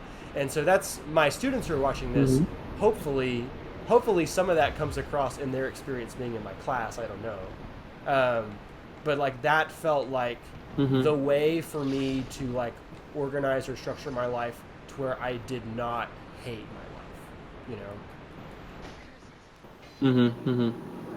And I would definitely agree with what you're saying, and it actually brought me to a later point, which I'll talk about now, is like human creativity and human inspiration. And basically, I think what we're all trying to do, whether that be like consumption of media, TV shows, movies, video games, books, anything like that, I think that that's more of we're just trying to, on some basic emotional level, communicate with each other and share our version of the human experience with another individual. Totally. And the fact that that can resonate so wonderfully with another individual is, I think, what makes like a community, what makes a camaraderie, what makes existence meaningful outside of we must exist and therefore we must die. And so I find that to be a very powerful and freeing concept, because what do people do if they don't have to suffer to work to like make ends meet, to afford like housing and shelter? People most often turn to art. They turn to like literary art, visual art. They turn to anything like this is kind of stimulate your mind. Have you seen that either the clip or the movie Dead Poet Society? It's not actually a very good movie, but the clip of Robin Williams like telling his students that like business and medicine are things, these are things that keep us alive, but art is what we stay alive for. Like that is a thing that feels true to me. Or like art as a way of human connection, I guess. Human connection is what we stay alive for. And I think a lot of people lose that. They're kind of like lost in the aimless sea of entropy of like, well, I have to do this, I have to do that, I have to do all of these very specific, intricate things just to function. And at the end of the day, when I'm so exhausted and I get like 2 to 3 hours to myself, I don't want to think, I don't want to do anything, because all of my best time that could have been focused on myself is gone. Like I had to use that time on someone else and whatever their goals were. Life force has been drained by your boss. Absolutely. It's like they cast a curse on me, and I'm just like, well, shit, man, I gotta go to sleep. I did not have enough health to make that joke. Kev, I am like, unfortunately, I feel like I have to shuffle you off the stage here because we are now in Tomb of the Giants, and I don't want to totally take up Jordan's time. But this has been super fun. Oh yeah, not a problem. Yeah, let's get together soon. I miss you. Yeah, let's hang out. Whenever y'all wanna chat, and I still have Forget your about all the birthday talks present we as have. well as Jesse's birthday present. Aw. Oh, you did I not need to will give me a give them birthday to you at this party coming up. You being on this stream is my birthday present. So if you have not bought me anything, don't buy me anything. Yeah. So, but Well, that's very, very sweet of you, and I do appreciate that. All right, I will log off here and let sweet. Jordan log in. Bye, Kev. See ya, Kev. Love you, buddy. See ya. Love you too. Aw. So soon Man, we that's a should good hear guy. Jordan. That's a good guy right there. That's a good guy right there. I always forget how good I have of talks with Kev. Mhm. Like he's not unwilling to just get there with you. Oh, He bone always- wheels. He'll talk. He'll get there with you. It's good. Are all the bone wheels Not a lot of dead? people will. Not a lot of people. Yep. Can you hear me? I can hear you. It's Jordan. It's Jordan. Can you hear me? I don't think he can hear me. I don't think we can hear him. I heard him for a second. Yeah. Well, Emma will figure it out, hopefully. Emma will figure it out, hopefully. He's smart like that.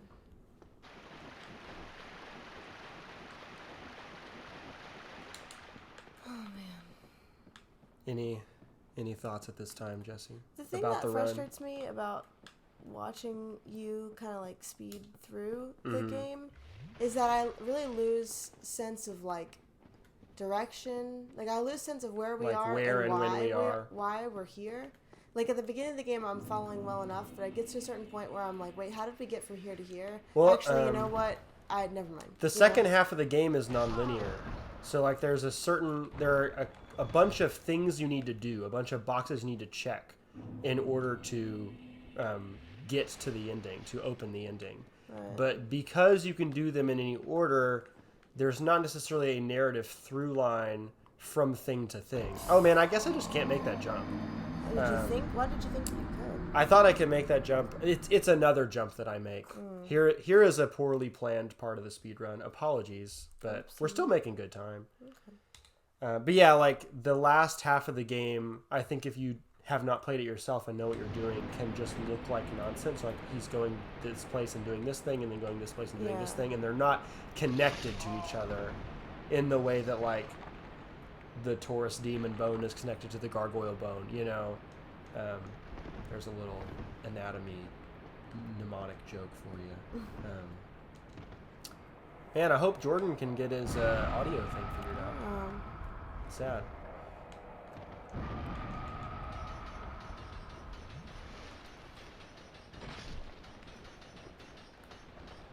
This guy, I do not like these enemies. Bone wheels, they suck. They are Clams the worst. and bone wheels are the two most annoying enemies in the I think game. also, honestly, the game gets to a certain point where I find all the enemies kind of annoying. I like the early boys, like they're just kind of fun to like roll around with.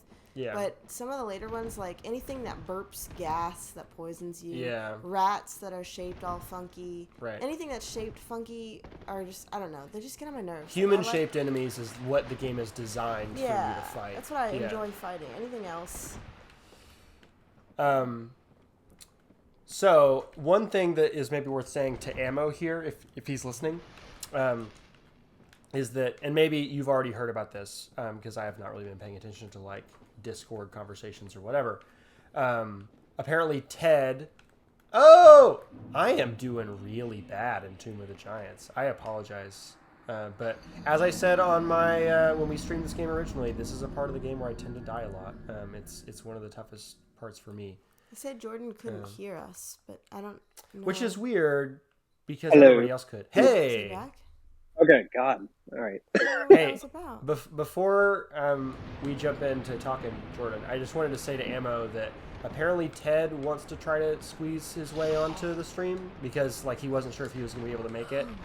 But we could maybe get Ted in for Sif after this, if you can do the work to like get him connected to the Discord and stuff like that. I just realized that. Oh my Sif God, and I am- Sif are different people. I'm making They all are. the bad jumps. Anyways, hi Jordan. Hi, Jordan. Hey, hello. What's Sorry up? about the technical difficulties. Is it? How's the stream going? on your end? What are your thoughts? Oh, it's good. I don't really know how to follow Kev there, but Yeah, that's a lot. it's a lot. I don't think that anybody could. So I could. no I was worries. there for it. Well, when I say follow, I don't mean like track with what he's saying, but like come on and start talking about something else. Oh, okay. Talk about life, death, and the human experience, and I'm like, hey, anyone play Sekiro, dude? Did you want to talk about Sekiro? I mean, I don't really know what to say other than you should absolutely stick with it. Yeah. I know. I couldn't believe you quit it. Yeah, I mean, all these things that I've been talking about on the stream of like, the importance of perseverance and like learning the lessons the game is trying to teach you and stuff. Like, these are things that I have just failed to do with Sekiro. I'm sure this game is great, but I was too demoralized by the front end of it, and I have given up and need to go back. Yeah, you definitely should. I mean, Sekiro is kind of the outlier of the Souls series in that, like, it has one pretty specific way it wants you to play, unlike the open-endedness of all the other Souls games. Right. But I also bounced off that the first time I played, and then I kind of played it again and got into its rhythm, and it is, like, insanely satisfying. It is more of a rhythm game than any of the others. Yes, it sure is.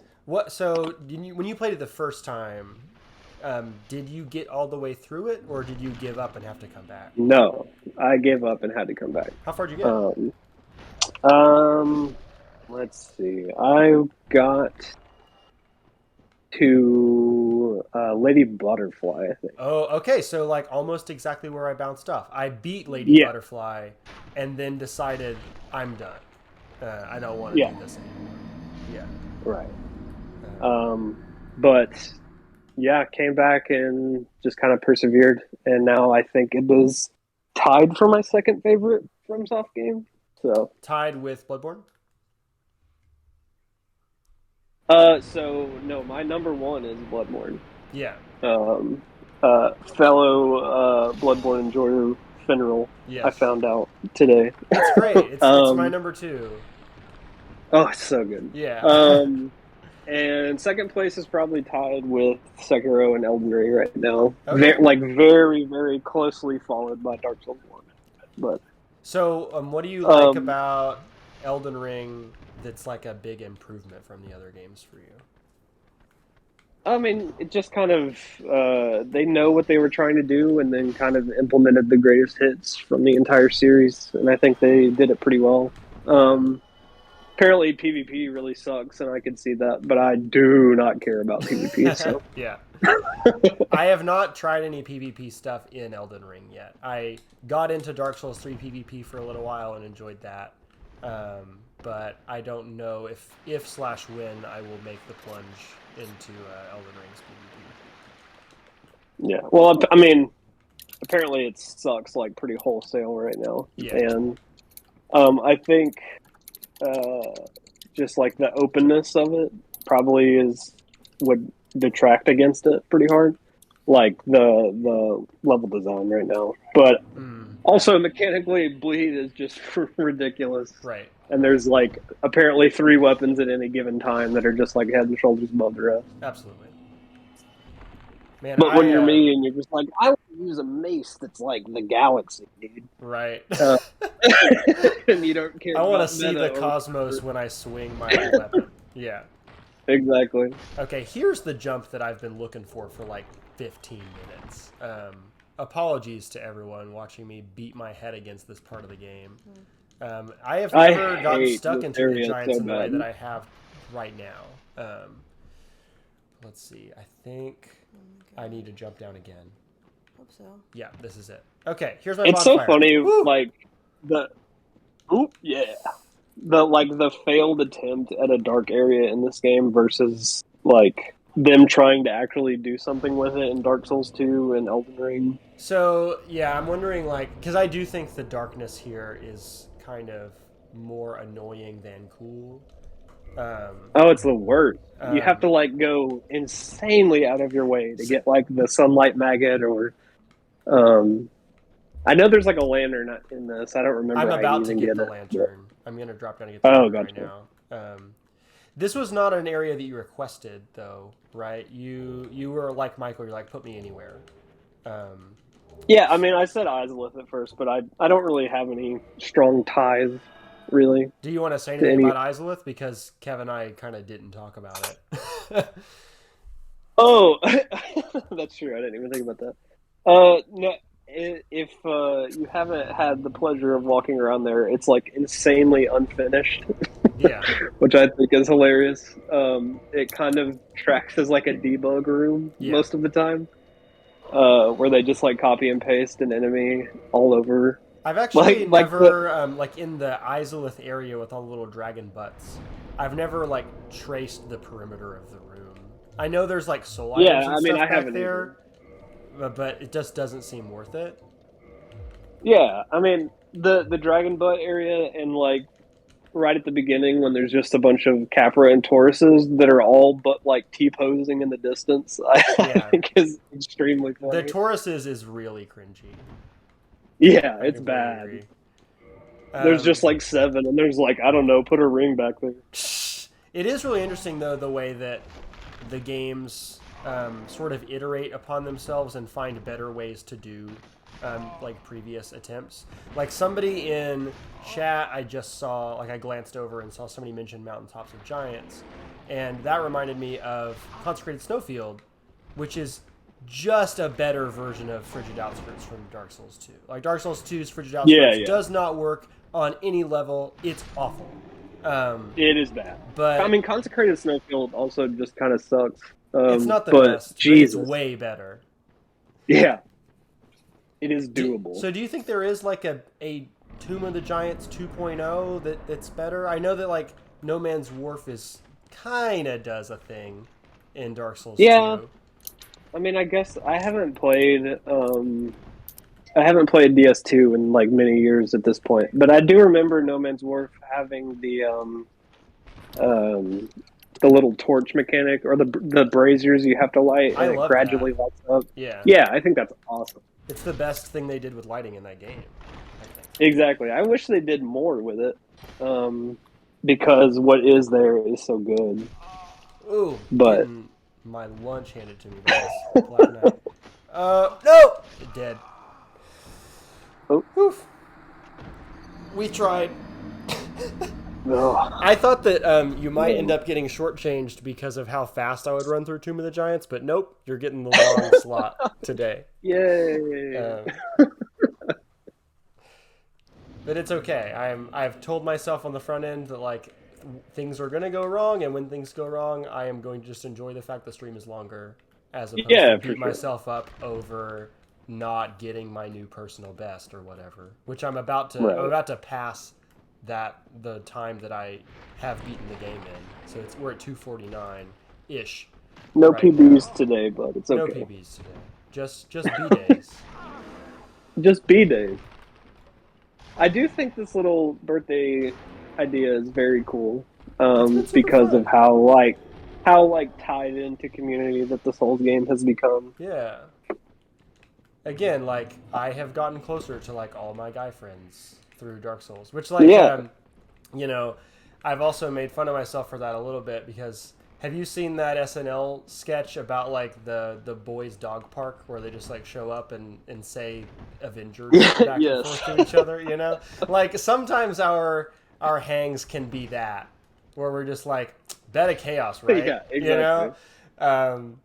But I also think that there's value in that. Like I don't think that if you're only talking to people about some nerdy thing that you're both into, you're maybe not connecting on a human level. But like as I was saying with Kev, I think art is like a proxy or a conduit for having those real conversations. And for sure, like Dark Souls does such a good job at that. Like it is so much, it's about so much stuff. And there's like so many layers to kind of peel back. And like the way that you engage with the game like often says so much about you as a person and like how you handle conflict and stuff like that. Exactly. Like, it has been just like a really like honestly beautiful experience to play through the games with friends and talk out the games with friends for so long. Yeah, exactly. And the way that people find ways to relate to Dark Souls is just great. Like, there's a super good video essay. I forget who it's by, but it's about how people, particularly with like depression, can latch onto these games super hard. Yeah. Because it gives them like something to focus on and goals to overcome It can be instead kind of just be stuck zen-like, in their rut. you know. Yeah, exactly.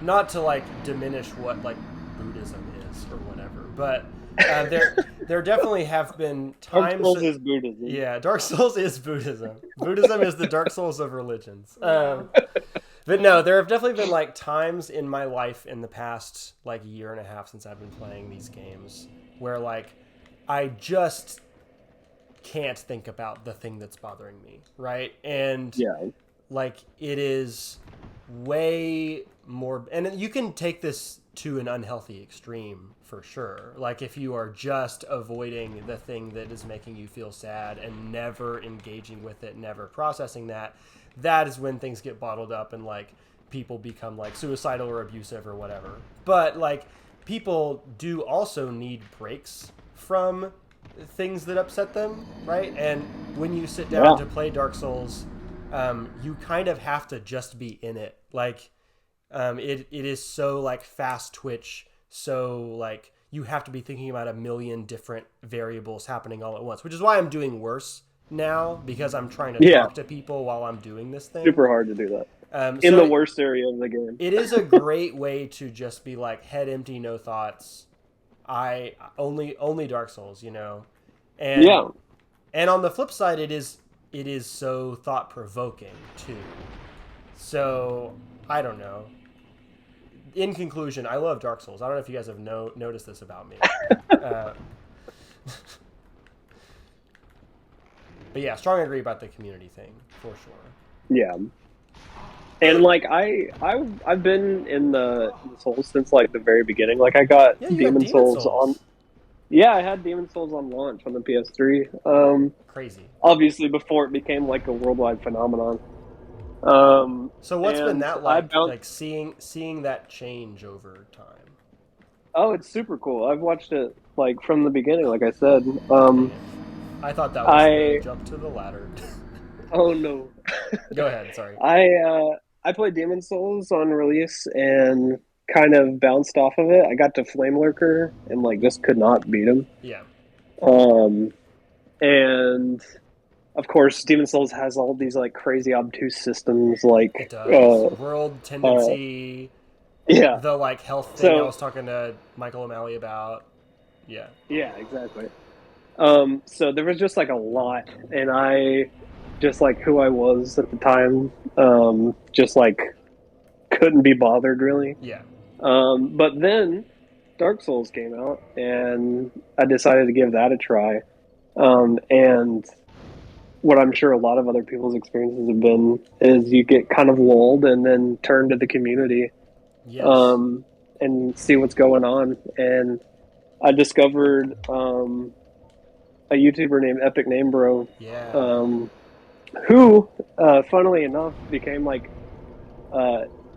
involved with FromSoft to the point where he wrote the guides for Dark Souls 2 and Bloodborne. So that was cool. As a sidebar, it is so funny that like there's all these people on the internet with like utterly absurd names like Epic Name Bro and Iron Pineapple, or like Vatividya, even whatever that word means, that like have taken on this like sage-like presence in the in the minds of people who play these games. Like Epic Name Bro is kind of a god, right? But his name is Epic Name Bro. Yeah, he's awesome. Yeah. His name is Epic Name Bro. Stupid. But yeah, so I kind of like latched onto the community through him as an avenue, and then kind of just became entrenched in the series as a whole. Yeah, and so you've played all of them as they've come out, right? Yeah, pretty much. I didn't play 2 when it came out. Oh, really? Were you scared off by the negative press? I don't remember. I don't think so. I think I just looked at it and was like, I don't know about this. Right. But I did come back right when Scholar of the First Sin came out. That's the only and I version I've have- ever played, actually. Yeah, I have mixed feelings about Dark Souls 2. It's a game I like to think about a lot more than I like to play, I think. I think about it a lot. Like the way that it plays with history, I think is like some of the Yeah. most like thematically rich stuff in any of the games. It's so cool. Yeah. And there's a lot of amazing NPCs in that game. Yeah. Like Lucatiel is one of my favorite NPCs Maybe in any the of saddest NPC, Lucatiel. Yeah. For a lot of the reasons She's that awesome. we were talking to Kev about, like it's kind of about, you know, in the inevitability of death and like the loss of your, like right mind and stuff like that. Exactly. Very heavy to think about. Yeah. And Lucatiel specifically is about like memory. Yes. Um, Which like that's and tied if, into the like- history thing too, of like how can we as a Yeah. society remember the past? Like because there's a limit to how much we can remember, right? Yeah. Oh, Dark Souls 2 also has Strayed, who is like incredible. Yes. Talking about how I like love civilization has changed so many times that like he doesn't even really like care about what we call it anymore Yeah. or whatever. Like He's just this like a too shall dickhead pass. now. Yeah. Oh, and of course Aldia, like Aldia. who has some of the best lines of dialogue in the series. I wish his boss fight was better. Yeah, but, that's a you know. bummer. Also, we should acknowledge. No, I guess we've acknowledged on stream before, like the way that we completely messed up the end of Dark Souls 2 on stream. Just walking out the wrong door, basically. Yeah. It's so stupid. Went through all that effort. I think you were the The one wrong who told ending. me about that. I think I didn't know Yeah. that I messed it up until you brought that to my attention. So thank you. Yeah. Oh boy. Do you have any thoughts about Nito, by the way? Because he's about to die. I mean, I think he's incredibly awesome, and for reasons that could be articulated by Cameron better than me, he is like the biggest bro of the series, probably. Yeah. Solid bro, Nito. He is awesome. Well, that's Tomb of the Giants. Is there anything else you want to talk about before we maybe go to Ted? Particularly if you want to hand it off to Ted, that's cool with me. Okay. Well, I guess I have no idea of knowing, no way of knowing whether or not Ted is coming on. So, Right. Ammo, if you want to either like tell me in chat what the plan is. If Ted can't come on, then now I think we're going to Cam. But we'll figure it out. Anyways, thank you, Jordan, for being here. Yeah. Thank you. Happy birthday, buddy. Yeah, thanks. Love you, buddy. See ya. Bye-bye. Ted is good. We are waiting to hear something. Ted is in 2 lunch mode, according to Cam. Uh-oh. We just rounded the corner on 3 hours. And we have 3 more bosses to fight. There's Sif, there's the 4 kings, who are the worst, and then there's Gwen, who I will probably take multiple attempts on. But yeah, let's go find us a pup. Can you hear me? I can hear you. Can the chat hear me? Yes. You're a little quiet. I don't know if you have a way of turning your mic volume up, but if you could, that would probably be a good thing.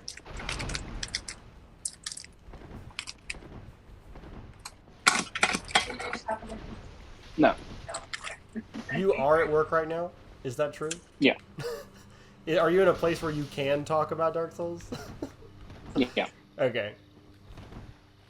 How much of the stream have you been able to catch? All of it. Oh, sweet. What are your thoughts It's about the run so far? I like it. I've enjoyed listening to people talk too. So Is that better? I'm hearing like crackling, but I don't think that's the mic. I think that's just like something happening in the background. A little snack or something. Can you, like, is the volume good now? Yeah, that's fine. Yeah, that's good. So we thought that you weren't going to be able to come on, and then last minute you can. So is there something that you had in mind that you wanted to talk about? Well, say that, I wanted to continue kind of on Kevin's thread, but I wanted to be about life instead of death. Because you are also like in the healthcare field and also have to kind of engage with this. I work with seniors with dementia, so Yeah. Heavy stuff. But he was talking a lot about meaning for life and that sort of thing. And I guess what I would say about that is that something that you may not know, but one of the things that Cameron and I really latched onto with each other early on was existentialism and that sort of thing. Mm-hmm. Like, kind of like you give life meaning. And it's a concept I kind of come across in high school, but You got that way earlier than me. That was a college thing for me. well, we were reading Rosencrantz and Guildenstern are Dead. Oh, nice! I just- taught that I this was year, kinda- actually. I was just kind of like mentioning it to my teacher. I was like, I don't really get this. And so he was kind of explaining to me the theory of existentialism. And I was like, wow, that's really cool. And it resonated with me better than anything I'd ever thought about before. Mm-hmm. So I would say it was pretty formative to my thinking.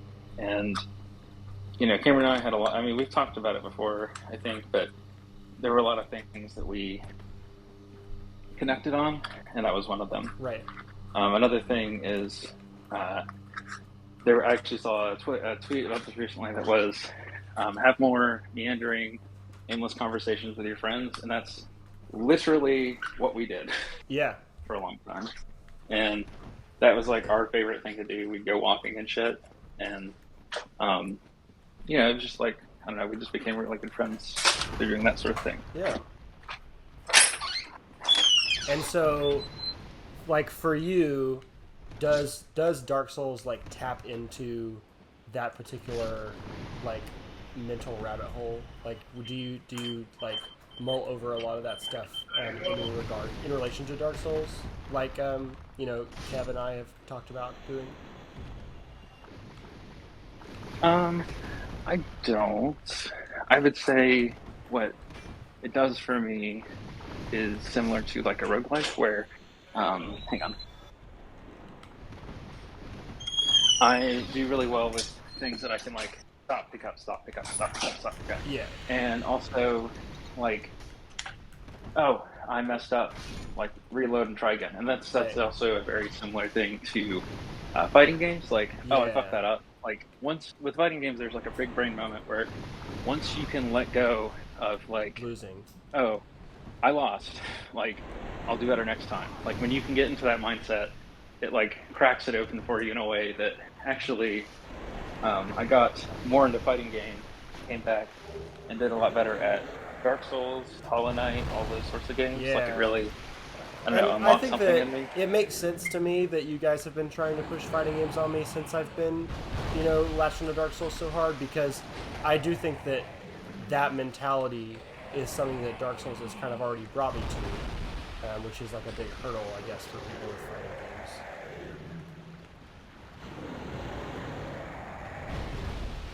Are you there? Oh no, we might have lost Ted. No, I'm fine. Oh, okay. You're back. Someone just came in and asked me something. I put it on mute so I No could worries. answer that question for them. So let's see. You were and I just think that like another thing that I've recently visited in my life too that we're kind of talking about with Kevin is like finding meaning, and one of those things has been like kind of thinking about fighting games and Dark Souls and like looking at like I tried to get into music and I found myself bouncing off of Like it pretty playing hard. music or listening to music? Yes. No, playing music. What did I you listen want to a play? ton of music. Well, one time I wanted to play the mandolin, but Oh, wow. I can see actually you playing the decided to mandolin. try. That's a Ted I've actually aesthetic decided. instrument. Well, I've actually decided to try the mountain dulcimer because a lot of the, from what I understand, a lot of the play with it is like technique, Right. not so much the chords. So like hammer-ons, pull-offs, that sort of thing are Right. very important because there's fewer strings, and so it's like I don't know, it's like chords have always been a little bit of a frustration for me. So I thought like it has a drone and then 2 chords or 2 strings. Yeah. So a lot of the chords are just those 2. It's a really neat instrument. You're- I've seen a lot of Yes, people play it I- in like church settings and like bluegrass settings, but I've never tried Yeah. to learn myself. Well, I found a guy that makes them pretty cheap, like not too much worse than like one online. So I was like, yeah, I'll try this out. But like thinking about Dark Souls and thinking about fighting games, kind of was like, well, maybe I should rethink how I've been tackling this. Like, for example, with both of those games, it's small improvement over time, and like Right. I'd always had trouble with that. And so like once I kind of redefined what music was to me, and also kind of put it in a frame of, I'm not doing this for anything else. I'm doing this so that I can get better at it. Right. And kind of like what Ken was saying, finding meaning, like, you know, part of like right now, like working on that is something that I'm working on and improving at, and it's something for me, like something I enjoy. So yeah, you know, I'm really glad that you tied it to music specifically, because I can definitely relate to that as a musician. I kind of had a hard pivot in like the type of music I was interested in playing a couple years into playing the guitar, because I kind of recognized what my own like physical limitations were, you know, because I got into guitar through like rock music and punk music, and on a certain degree like prog and metal music. And like when you are learning to play the guitar and like trying to learn how to do that stuff, it's a lot of like, well, I need to learn how to play like the most insane solos, or I need to be able to play the most like fast scales imaginable. I need to be able to do things where like people just like can't believe what my fingers are doing or whatever, right? And I'm just not that good. Like I probably could get that good if I were to like dedicate my life to it, but I think on a certain level, at a certain point, I sort of realized for myself that like I want music to be fun. I want music to be a thing that I enjoy doing, and I don't want it to be drudgery. And to do that, I kind of need to cater to my own skill set a little bit. And so, like the music that I play now, you know, for a little while I was kind of going out of my way to just be an accompanist for other people, because I think that my main skill set when it comes to music is like adding texture and tone, and like making production decisions. As opposed to like the technical dexterity parts of music. And so I guess this is sort of the flip side of things we've been talking about, of like not of holding on to perseverance and, you know, just looking for incremental improvement over time. There is also like a limit to that, where like you need to decide for yourself what kind of incremental improvement is like worth pursuing, right? Does that make sense? Well, yeah, and there's a lot of that with like fighting games where it's like, could I get good at this character? Yes. Will I enjoy getting good at this character? No. Right. Yeah, absolutely. Like, something might be high execution, and you don't want to do that. Mm-hmm. So it's just like, there's different, like again, like you were saying, it's making sure you enjoy the journey, I guess. Yeah. And, you know, with music, that was kind of a thing that I mean, a lot of people told me it's fine, I could learn, but the mandolin, but I had bounced off guitar several times for similar reasons, and I was like, let's not make this mistake again. Right. And if I stick with it, I might do it. Like, I might eventually learn it once I have a good foundation. Ted, was there anything in particular that you wanted to talk about that we haven't gotten to yet? Because Sif is dead, and I am planning on bringing Cam on for this last stretch of the world tour here. Anything else, though? Let me think. I guess just I don't know. I was just gonna say, kind of similar to what Jordan was saying, a lot of like the things that I've tried to pivot my life into, like video games, like fighting games and stuff like that, and Dark Souls, or like music, are a big part of me, like, you know, having a way to deal with like anxiety and depression and stuff, because it's a lot. There's a lot of let me see what I'm trying to say. Trying to find a focus, like with depression, I'm now old enough to the point where I know that my depression will pass. Like I'm also medicated, so that helps. But like me sitting down and saying like, okay, well, I'm not feeling great right now. What is going what can I do that will and what will get me through this rough patch? And so like to me, like when you guys were talking about like Dark Souls like being something that people with depression can focus on, like I definitely agree with that, and I think that that there's a lot of value there. But again, like it depends on how you frame it and how you look at it. And I've had probably major depression and anxiety for 15-ish years now, so like I've had a lot of time to work on it. So and I would say that like my experience with that and like how Dark Souls has been like a factor in me processing it is like probably nowhere near to like the severity of what a lot of people experience, but I think that it is a spectrum, and I think that everybody always struggles with that to some level. Like I think that I mean everyone is gonna get depressed. I mean like when somebody they're like everything seems pointless right now, I'm just like, you have depression. You have depression. Like but like I mean again, to me it seems obvious because like I can then, I mean, especially now that I have a lot of perspective, I can go like a week later and I'm like, oh, I feel better. Like, what changed? I mean, it's just that. As somebody who very much enjoys like interpreting art, I think that is something that is sort of built into the way that Dark Souls is written. Like, because it has this ending, which we're kind of coming up on here soon, where you can choose to link the fire or not. You choose to like allow the world to continue living in the state that it is, or branch out into the unknown. It kind of begs that question of like, well, what's the point of doing either one of these things? And also, what's the point in doing anything, like making a choice at all, if like your choice does not ultimately matter? Like if it's a cyclical thing, if like the Age of Fire is going to come back regardless, like who cares about saving this world, right? And that's sort of a thing that I struggle with, in relation to like actual like real life politics, which I think that Cam may want to talk about when we get on. I don't know.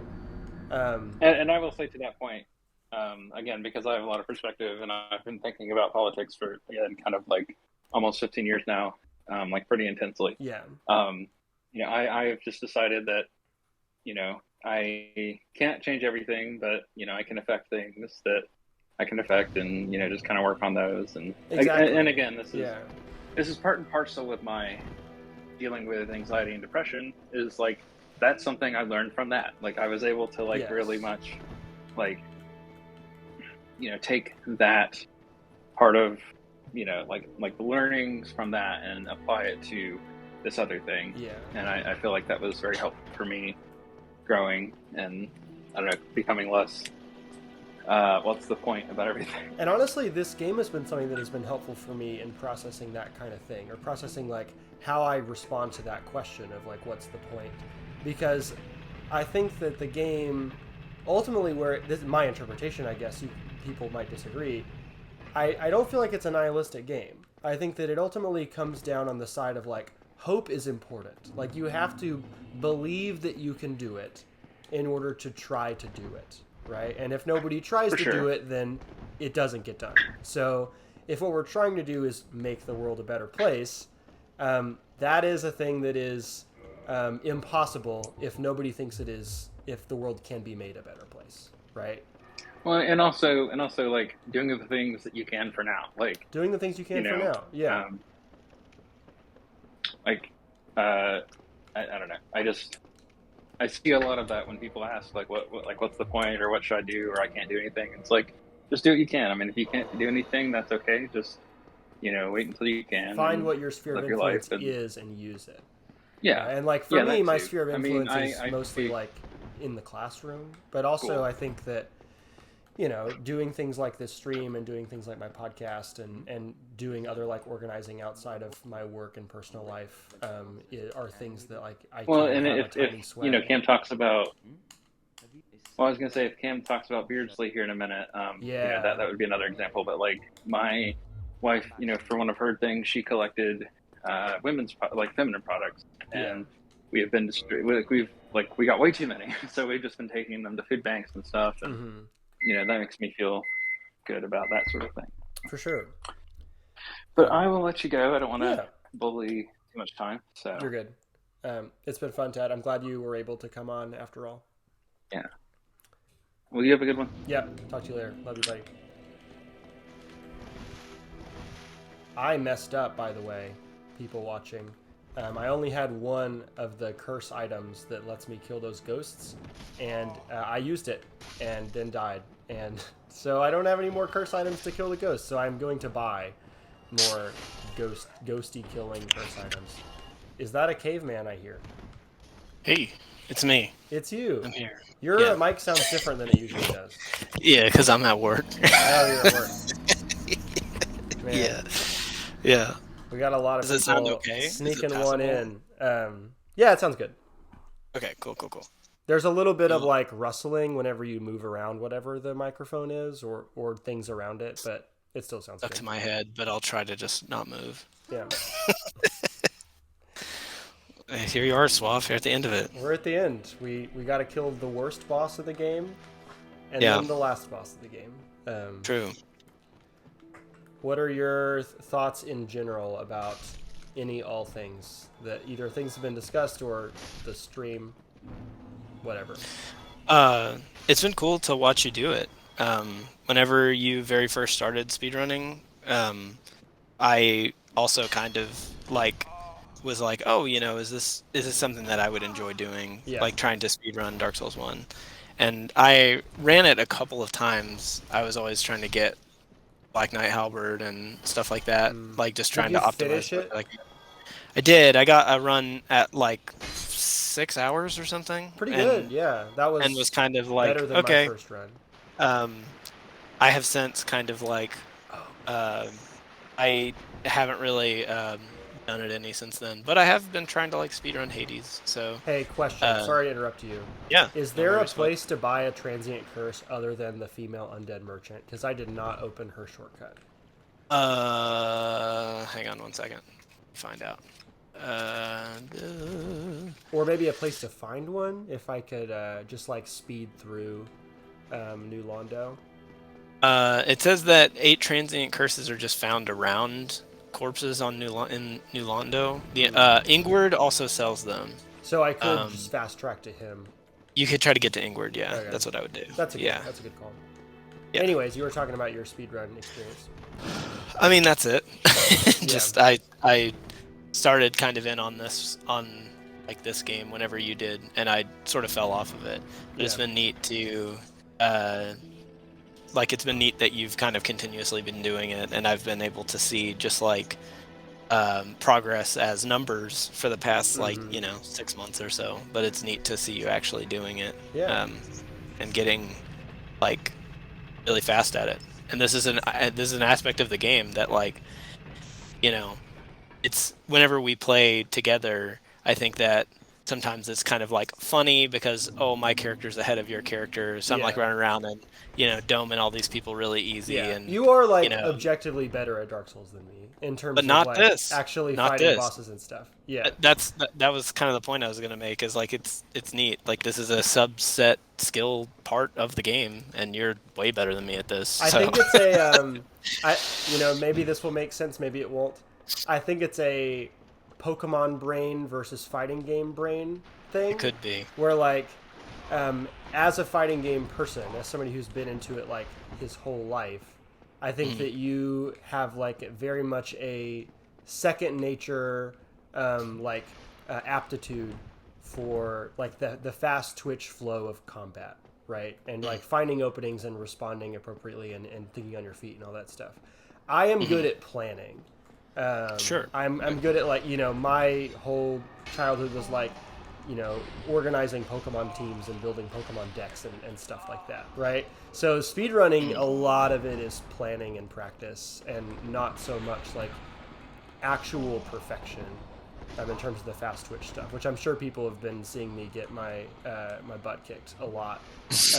And there are parts to that are probably obnoxious to watch, but the planning part is so fun. Right. I think that like people who do crazy like record time stuff are people who can kind of fuse both of those skills, right? Right. That's why I can't do the 50-minute run. Right. Who are doing this, the twitchy stuff and the planning stuff both at the same time, and doing really well at both of them all the time. And it kind of becomes like a macro scale version of doing like a boss fight in a Souls game, where it's like mainly testing like your ability to sustain that for a certain amount of time. Yeah. And just continuously do that. And if you can hold it together for about an hour, which then is you can why probably pull yourself through the whole game. I can't fight Madir, because it's like you have to do it perfectly for forever. It's just such a long fight. It's the whole thing. I mean, it's like the entire idea kind of condensed down. We've talked about it before, but it's like people who fight Madir enough kind of talk about how easy Madir is. It's just boring. Like that's the main thing that makes her hard, is she's boring. Like you have to sit and pay attention to something that's barely doing anything for most of the fight. Right. And I guess on one level I kind of respect it for being a different kind of fight in that way. But still, like, ain't nobody got time for that, in my opinion. Right, yeah. It's not very engaging. It's not a very, like, cool way to do a boss. Yeah. Right. Jessica wanted me to tell you happy birthday, and also she made a Twitch account just to watch this. I saw, I kind of have, like, the Twitch mod gifted view her pulled up. Yeah. And, like, it's cool. I didn't notice this until today, but, like, when people chat for the very first time, it, like, puts a big box around their chat and says like first time chatter. That's cool. Thank you for making that account, Jessica. Yeah, but it's funny that it's also funny too. Like whenever you're watching anybody speedrun anything, that like when you hit this part of the game, like later into the game, like you're necessarily this is going to be the worst because you just don't practice it as much. Like it's when I have been playing Hades and like trying to get personal best in Hades or whatever, the thing that I have the least amount of practice on is fighting the last boss. Yeah, which is a really hard last boss, I think. It's hard, but like it's like because I practice it the least. It's like whenever I'm doing the thing you can do in Hades and like fiddle with the difficulty to change enemy animations and stuff like that. Yeah. It's the one that like surprises me the most because I haven't done it as much. Exactly. And so kind of by virtue of it, it's sort of doubly difficult because you've had to sustain this level of perfection for so long. And then also it's the thing you've practiced the least. Yeah, I'm really good at getting to Anor Londo. And then like after that, it's kind of a toss-up how well the run's going to go. Right. Yeah. But I think it's interesting though, like with like adding the layer of like speedrunning on top of Dark Souls as it is, it's like sort of doing Dark Souls again. Right. Which is why I think that like something like Sekiro or whatever, like if you put your nose to it enough, you'd probably be fine. Yeah. I think that speedrunning Dark Souls is more annoying than playing Sekiro. That's probably true. And I think that getting annoyed is probably like the biggest enemy of playing through Sekiro, honestly. Yeah, I was annoyed a lot playing through it. Getting like annoyed with certain decisions and like certain bosses and stuff like that. And so if you can push yourself to stay annoyed long enough to speedrun Dark Souls. Are you a bad enough dude to stay annoyed? Yeah. How long can you stay annoyed before you decide? Well, yeah, so you were the guy who got me into Dark Souls, which is why I wanted to have you on last. And you've also been like a very important part of the stream. And I'm super grateful for that. But when we had initial conversations about Dark Souls, a lot of it centered around the word attrition. Like you were kind of trying to talk to me about, like in kind of a bird's eye view of the way that the game is playing on your, like, what level of attrition you can like withstand, right? Yeah, Do you have anything else to say about that I have not already said? Well, I mean, just it kind of like backing it up to a more like, I guess, thematic, like to like with the themes of the games and struggle and hardship and things like that. I think that it's a particularly like difficult thing to deal with. Yeah. And I think that it's like interesting that the games are centered so hard around it because like it's a thing. I don't know, where most games, like, you know, Michael O'Malley before he talked about Super Meat Boy, right? And Super Meat Boy and I Want to Be the Guy and games like that are also really, really hard. Celeste, you know, these are games where, like, when you lose, it's like you're getting a rug yanked out from underneath you, right? You feel like... Though not so much in Celeste. Celeste is, like, very loving and supportive in the way that it pulls the rug out from underneath you. Yeah. But it's still an instant. It's like a you're there, then you're not there. You know, Mario, Super Mario. Whereas, like, in Dark Souls, it's kind of taking the... like feeling of playing like one of those old Legend of Zelda games and like stretching it out where like you feel like you're losing grip on what you're doing. You know what I mean? For like a really long time, usually before, like there are lots and lots of times where you die very, very quickly because you're like, oh man, you know, I walked off a cliff or something like that. But there's also plenty of times where you're like, I'm running low on Estus, and I'm going into this room, and I know I don't do well here. Three Estus, and I'm about to fight a boss, but I don't want to turn back and do all this again. Yeah. Exactly. So it's a different way to lose in a way that I think is harder than... or it's harder to kind of like grapple with sometimes than I think people think it is, because you are like seeing it coming down the pipe in a way that you don't really in some other games. And...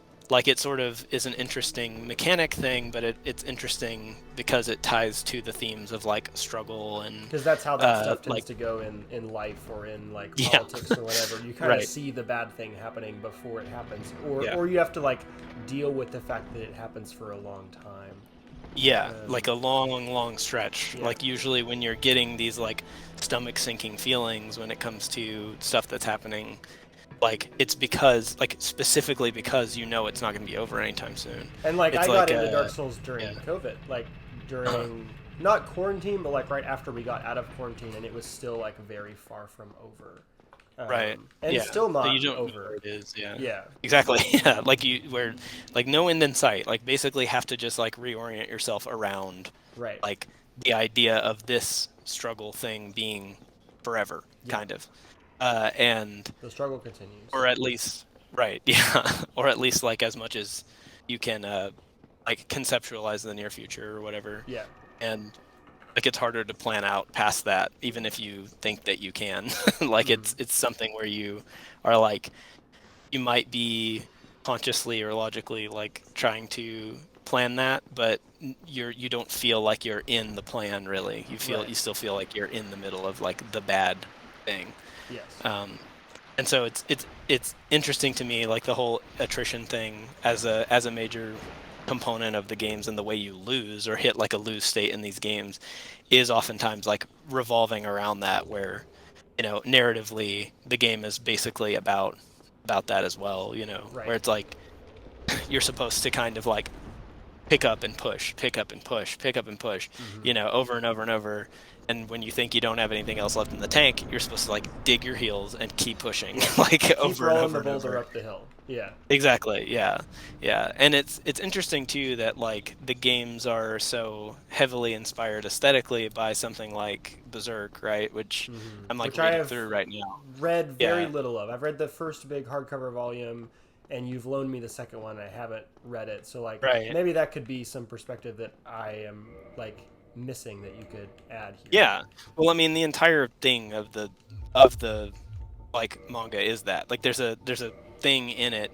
I don't remember the exact thing, but he speaks to this guy and says that the guy tells him like, you know, refers to him as like struggler, like that's what he calls. I forgot to put my ring on to go into the abyss. I'm an idiot. Oh no. Oh my god.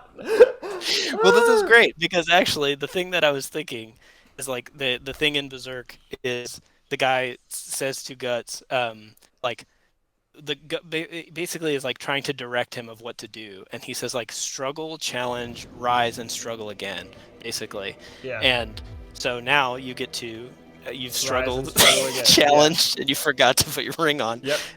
So you get to rise and go struggle again. This Yes. time with the ring, hopefully. And we're still Cat gonna make ring- good time. Cat ring in Anor Londo, Progressively got Sif ring here. Oh my gosh. Well, was there other things about Berserk that you wanted to talk about? Like, since you've been rereading it, and you texted me a couple days ago, like, oh no, I'm becoming a guy who likes Berserk. Yeah, I mean it's really good. would be the main thing I say about it. But Yeah. like with regards to kind of like I guess what Kevin and Ted and Jordan were saying as well, like it's a thing that gets a reputation for being very dark and very dreary and very like oppressive, Yeah. and all of those things are very true about it. But it is ultimately a story about like pushing through that and like overcoming it over and over and over, and Yeah. basically doing this thing where you're like you couldn't kill me if you tried, basically at like the entire world. Right. And I think that it's interesting that since the games were so like the Soul series is so like inspired aesthetically by Berserk, but it's also inspired very very heavily like thematically, from Berserk as well. They have like a whole lot in common with regards to what it's like telling you about being alive, I guess. Right. And I guess Berserk is coming at it from a slightly different angle than Dark Souls does, because my understanding is that Berserk has a lot more to do with like trauma, personal trauma. Yeah. And Dark yeah. Souls is much more of like mindset or like big societal stuff. As opposed to which I think that. is. Yeah, I think that's probably just like a function of like the mediums, right? Like because one of them is a comic or a manga or whatever, you get inside of the main character's head, and there is a main character, right? And in Dark Souls, but your like, character is just whoever happens to be playing yeah, the game. Yeah, it's the girl reading this. Yeah, the girl reading this. the only person able to kind of like foist themselves over the finish line, I guess. Yeah. But who exactly that is less important. And so like in order to get the same kind of like thematic things across, they had to like back it up and apply it more society scale. But I think that there's obviously lots of like political stuff happening in Berserk as well, but it's way more pronounced in Dark Souls. Yeah. On terms of like struggling against an oppressive like power structure. Yeah. In Dark Souls, it kind of becomes more like text of like against maybe even like explicitly like the government or like the governing body at least. Or like the paradigm that you are living with. Right. And look at these 4 kings. I hate this boss so very much. Can we just talk about how much this blows for a second? I mean, I feel like I'm at an almost non-verbal state of how much I hate it. So maybe you could be more erudite than me in explaining what sucks about this. I mean, it's one of those things where like to explain what sucks about 4 Kings, you kind of need to like know a you have lot to about feel Dark it. Souls. It feels and terrible. you have to. It feels so bad to fight them. They're simultaneously right on top of you and so far away. They look really cool, but then like when you are actually fighting them, they are like completely illegible. You can't even tell like their attacks what are they're doing. impossible to dodge, or like practically impossible to dodge. You're doing so, good against them. You just have to put on this armor and tank everything. At least that's how I have, that's what I always do managed too. to deal with the attrition. I hate these guys. They're so bad. But it's not necessarily. I don't think it's like bad design. I think I just hate them. You know what I mean? Like I think that going back to what we were talking about Jordan, like the 2.0 versions of things that they did poorly. Champion Gundyr is the way to do this and make it be cool.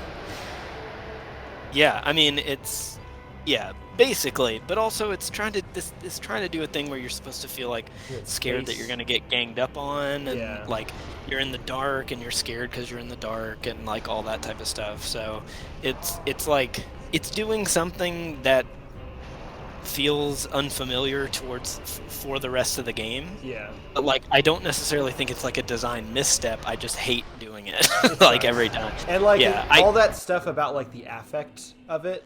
Yeah. Only works the first time you play the game. And it's a game that is meant to be played multiple times. So like every other time just sucks. It just sucks to play. Yeah. And the other thing too, like I don't know, it reminds me kind of like in Dark Souls 3 there's the demon princes. Yeah. Which like I absolutely hate them. Like they're so annoying. But they're not like bad, you know what I mean? It's not like you're fighting Beta Chaos or you know, something like that. It's more just like I just hate these guys. Like they're annoying. Their moves are annoying. They're too big. Right. It, you know, whatever. And I guess that it's like worth making the distinction between like boss fights that suck because they're not done well, like, you know, Beta Chaos or maybe Ceaseless Discharge,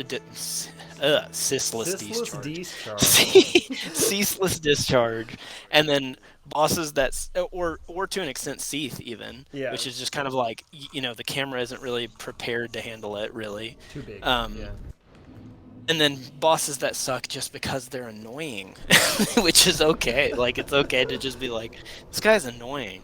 Right. And I wonder sometimes with people who get really caught up on trying to find mechanical justifications for why they hate certain bosses are really just kind of annoyed at the boss, and that's fine. Like, you can just say it's annoying. Blighttown is annoying. Yeah. You know, yeah.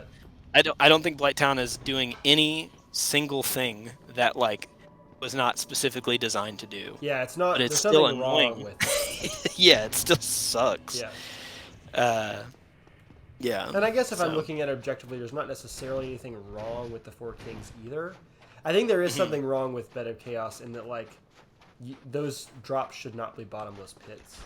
But aside from that, like, you know, Four Kings, like, I get what they're going for. Just don't like doing it.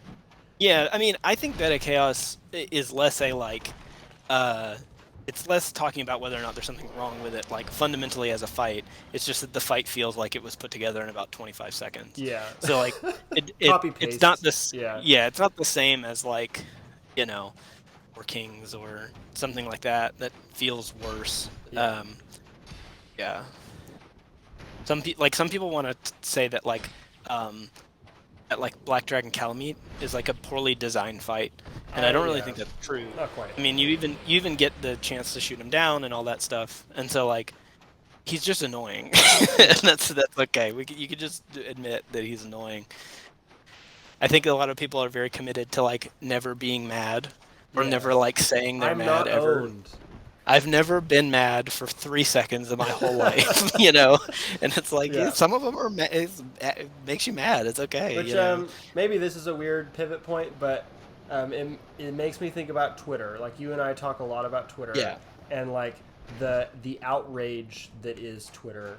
And both of our, like, evolving relationships to it, where you have kind of just mentally checked out from Twitter recently. Like, your Twitter account still exists, but, you know, you're just not checking it. You're not tweeting. Whereas I feel like I need to delete mine in order to mentally check out. I've kind of mentally checked out a little bit already, but in order for it to feel final, like, I need it to be gone, right? Yeah. And so much of the thing that sucks about Twitter is exactly what you're describing right now, which is that people, in many cases, not every case, just can't deal with the fact they find certain types of people annoying. And there's plenty of, like, actual social justice causes to be fought there, and I am, like, appreciative of the people who fight them. But a lot of times it's just you finding a guy annoying. Yeah. And trying to make a, like, societal level, like, importance out of that. Yeah. I mean, I think that it's just sort of like a product of just current, I don't know, like The paradigm. it's like it's just like the individualism, like American individualism, like kind of like blown up. Like it you see the same thing with people talking about like movies and stuff. Yeah. Where it's like, you know, like there are a lot of movies with like really rotten politics or you know, all kinds of stuff like that, and that's, you know, it's fine. But I think a lot of times people just don't like a movie and then they like work backwards from there. Yeah. Like what is toxic about this movie? Yeah. Right. Like I need a justification for not liking it that is beyond. I thought the guy was annoying, you know. Or like and, in many cases, like my own attention span couldn't handle it, or I was in a bad mood, or whatever. Yeah. Just fine. Here's Gwyn. Like, here he is. It's the guy. We're back. We're back to this fight that everybody says is really easy, that I continually struggle with.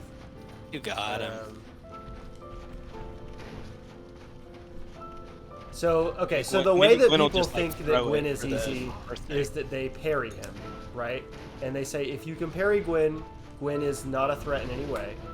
I cannot parry Gwyn, or at least have not been able to, teach myself how to parry Gwyn. I actually have a character who is posted up right in front of Gwyn, with like full build and everything, that I like was using for a little while to try to practice parrying Gwyn, and I find it so difficult to do. So what I do is I like have basically 2 attacks that I know I can punish. The attack where he jumps at you from far away, I can always roll through and then hit him after that.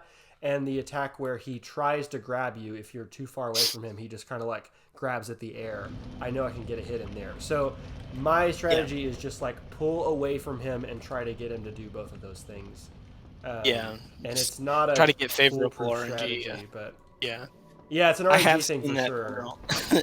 Finneral says, "Have y'all seen the video of the guy who replaced every enemy in the game with Gwen?" Yeah, no. I've seen that. I'm sure it's a good way to practice fighting Gwen. I have seen. You know, it's funny. I've seen Lobos, who did I think the first 50-minute run of Dark Souls. He has a video where he played like the Dark Souls randomizer mod. And the Asylum Demon was Gwen. And so he just like had to parry him for every single attack, but only got like a teeny tiny sliver of his health bar down every time. It's hilarious to watch. Yeah. Swaff, I'm gonna pop out for like 1 second. I'll be right back. Go ahead. Yeah. I actually am tempted to turn the game off and go to the bathroom, but I will try this one more time. And if I can't get it, it's time to go to the bathroom. Can I get past this dude? Yes. I should have done this the first time, but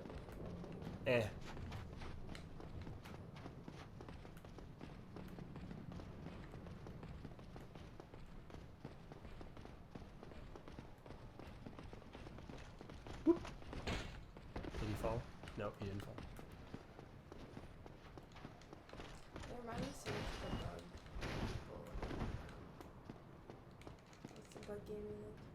Hollow Knight?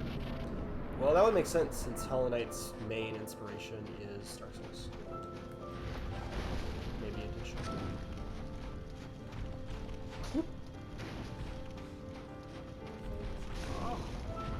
You want to talk about piano music a little bit? I know you already sort of did, but like this is the piano music song, and that's like your favorite thing. Well, I mean, I don't know. I guess for me, I like video game music best when it's kind of something you could listen to at any time. So I'm not really big into like swelling orchestral little dynamics. Yeah, like the boss themes here are not fun to listen to on their own, I don't think. Like I was talking to a friend of mine about like Zelda music, and he says he likes like this symphonic scene that came with one of the games. I don't know, I just can't get into really big, swelling, loud, like dynamic symphony type music. But piano music, I guess I can listen to for a lot of different things. Like sometimes I just like listening to the car while I'm driving. It's just like very calming. Sometimes I like listening to it while I work. Sometimes I like listening to it while I swim with Face Love, that kind of thing. And so some of the music in these games is a little too like, oh, absolutely, and, like, it's cool in the moment, but like. Oh, I got grabbed! Oh no! I'm I'm okay though. That was cool. We're I've gonna. never seen you get grabbed like that. Yeah, I'm pretty good at dodging it most of the time. So anyway, that's why I really like this artist I found on Spotify called TPR, who does like piano covers. Yeah. Of, video game music, but specifically. I mean, this song doesn't really need a cover. It doesn't. Piano, but his is good. Yeah. yeah. I love his Firelink Shrine and his Majula. Which those are songs that I could listen to on their own anyway. Both God those greedy. are my favorite.